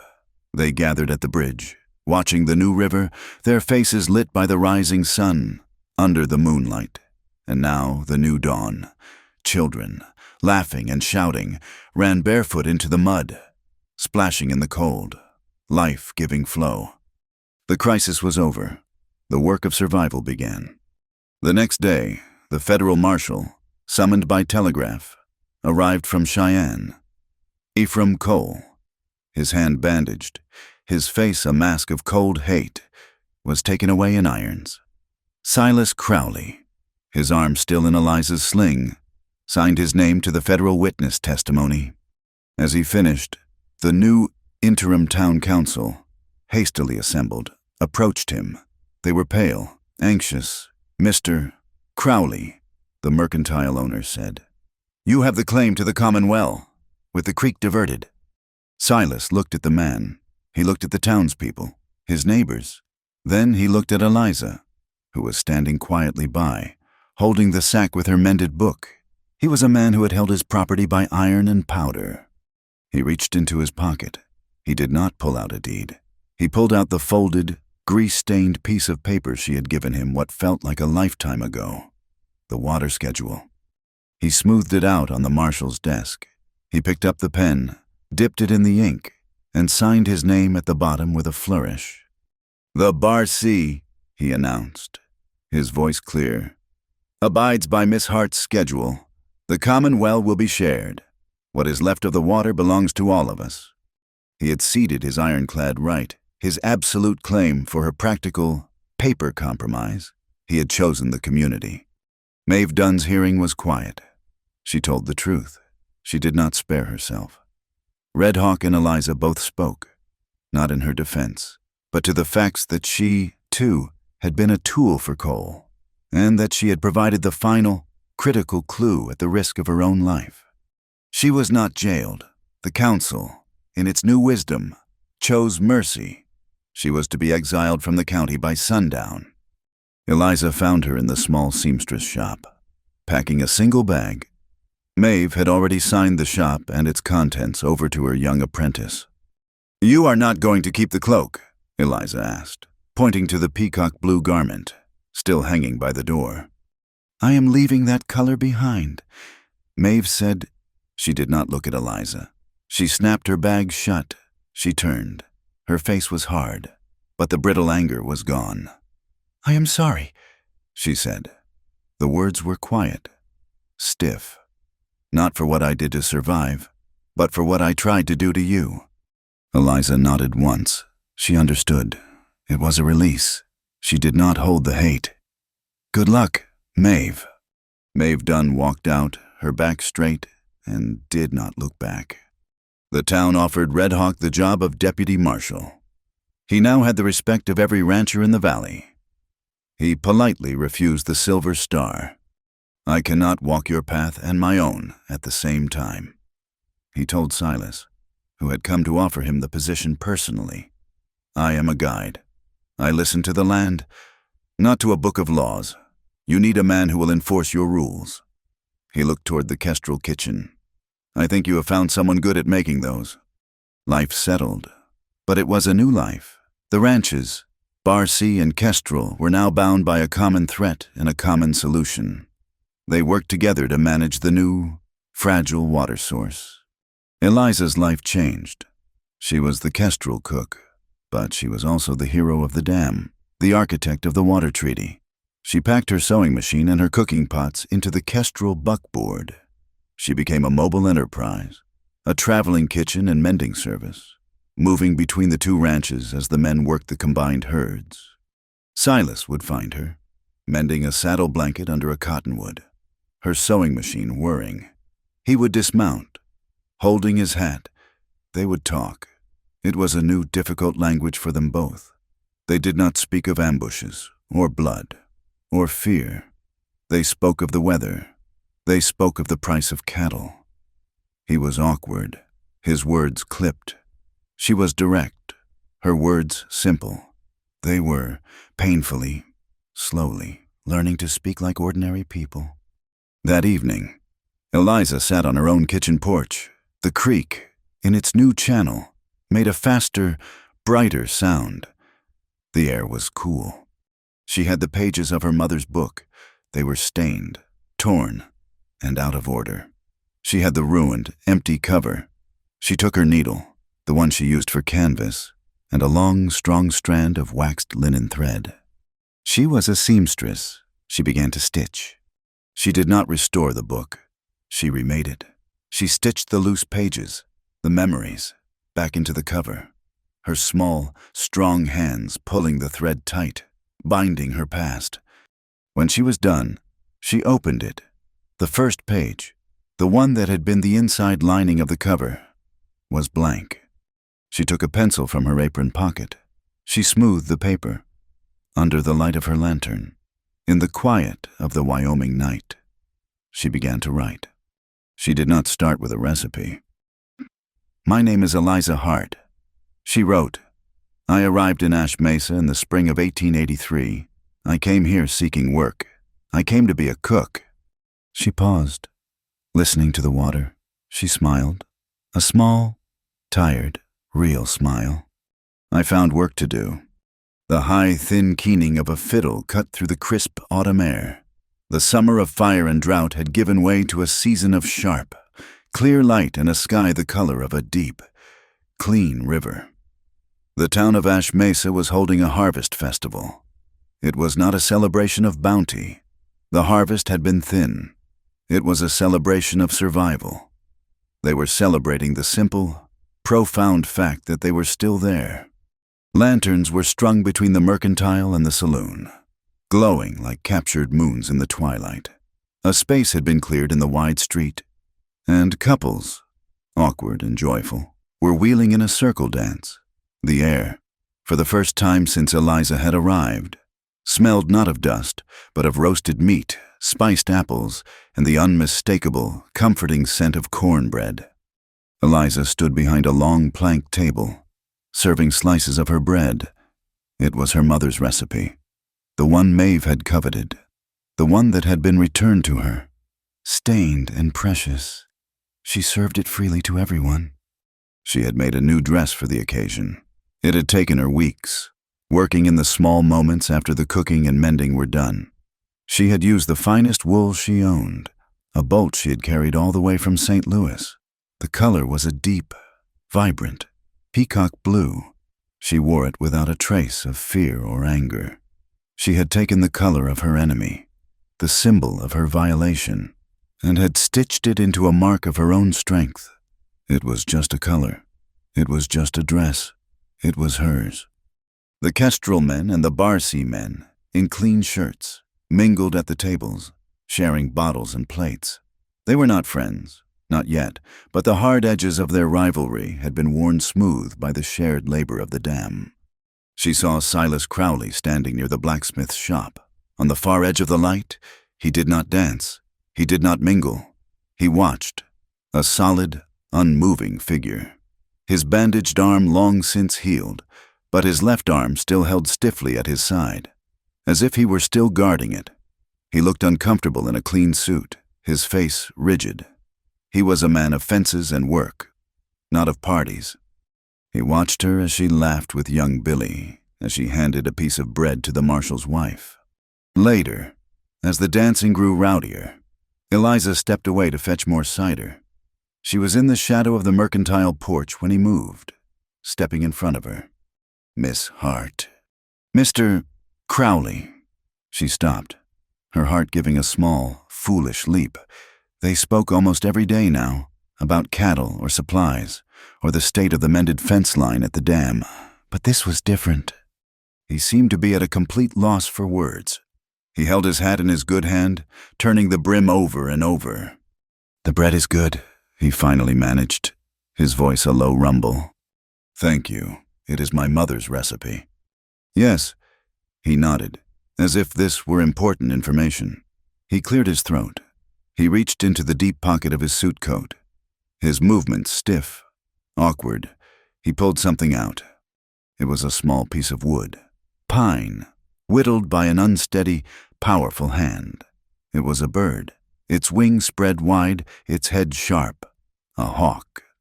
He did not offer it. He held it out as if it were evidence. "It is not fine," he said, the words coming out in a rush. "My hand is not made for small work, but I wanted you to have it." Eliza looked at the small, rough carving. She saw the places where the knife had slipped. She saw the strength in the lines. She took it, her fingers brushing his. The wood was warm. "It is beautiful, Silas," she said, her voice soft. He looked up, startled, his steel eyes meeting hers. It was the first time she had ever used his given name. "In this windy country," he said, his voice so low she had to lean in to hear it. "In this hard land, whoever keeps the kitchen fire is a hero." He was not a man of poetry. He was a man of iron and fact, and he had just spoken the truest, simplest words she had ever heard. A cold wind suddenly swept down the street, making the lantern swing wildly. A few fat, cold drops of autumn rain began to fall. The fiddle music stopped with a squawk. The dancers shrieked and laughed, scattering, running for cover inside the saloon or under the porches. In a moment, the square was empty. Eliza and Silas were left standing in the sudden, drumming downpour, huddled under the narrow eaves of the mercantile.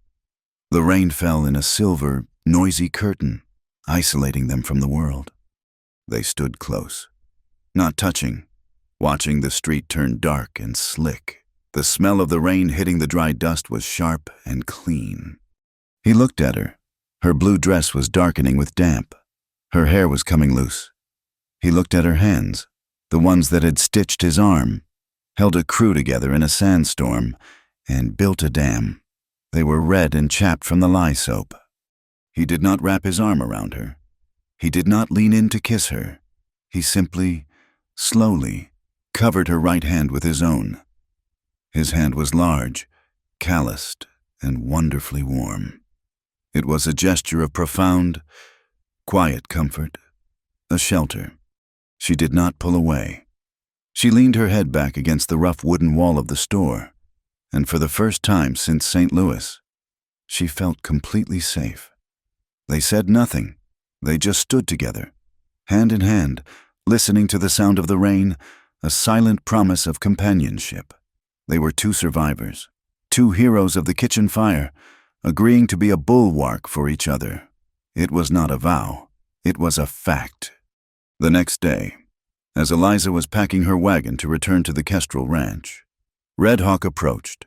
He had stood at the edge of the festival, as he always did, an observer, a guardian, smiling quietly. He stopped by her wagon, where her sewing machine trunk was already tied down. "You are leaving?" he asked. Just to the ranch. I will be back in town by the end of the week. There are 3 little girls who are waiting for their first sewing lesson." He nodded, a smile touching his eyes. "You have become a different kind of guide, Eliza Hart." He held out his hand. On his palm lay a single perfect hawk feather, its edges sharp, its center a line of pure strength. "I told you that you were on the hawk's path," he said. "You found the high wind. You rose above the storm." She took the feather. It was impossibly light, impossibly strong. "This," he said, "is for your freedom, but it is also for your burden." He took the feather back, and with a thin strip of sinew, he tied it, firmly and forever, to the scarred iron handle of her sewing machine trunk. "Now," he said, "your memory and your liberty will travel together." He placed his hand over hers on the trunk. "Be well, my friend." He turned and walked away, his stride as smooth and silent as the hawk's shadow. The valley was, in fact, remade. The new law of the town was Eliza's water schedule. It was framed and hung in the marshal's office. No longer a desperate plea, but the governing charter of their new world. It was signed by Henry for Kestrel Ranch, by Silas Crowley for the Bar C, and it bore the clear, proud mark of Red Hawk, as representative of the Lakota families who used the valley for winter passage. The spring at Raven Gate was declared protected land, common ground, off limits to any railroad or corporate claim. Eliza's life was a new, strong thread, woven into the fabric of the community. She was a pillar. She cooked for the cowboys. Yes, but she also taught the town's daughters the craft of the needle, a skill that could give them the same independence she had. She mended the children's clothes, her stitches strong and sure, and she was paid not just in coin, but in respect. Silas, too, was a changed man. The fortress walls were still there, but the gates were open. The harsh, iron discipline had been tempered by the fire of the siege. He had learned to trust. The Kestrel men were shocked one day to hear him ask Henry's opinion on the best route to move the herds to the winter pasture. The feud was gone. It had been washed away by the new creek, buried under the stones of the dam. This autumn, for the first time, the herds of the Bar C and the Kestrel Ranch were being moved together. A single, vast river of livestock, managed by a combined crew. The old fence line was still there, but it was just a line, not a border. That evening, Eliza sat on the porch of her kitchen. The sun was setting, a spectacular fire of orange and deep purple over the sharp, black line of the mesas. A thin wisp of smoke, her smoke, rose from the chimney, a signal of warmth and food.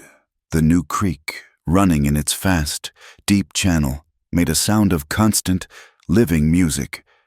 She had her remade book open on her lap. She was writing down the events of the last few months, her own story, binding it with her mother's. She stopped, listening. Far above, in the cooling air, a hawk cried out, a high, clear, lonely sound. Eliza looked up. She watched the dark shape of the bird as it circled, free and responsible, on the high wind.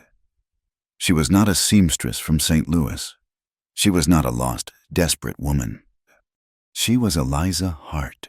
She was the hero of the kitchen fire, and she was, finally, home. Thank you so much for listening to our story. Please let us know in the comments where you are listening from, so we can all connect and share our thoughts.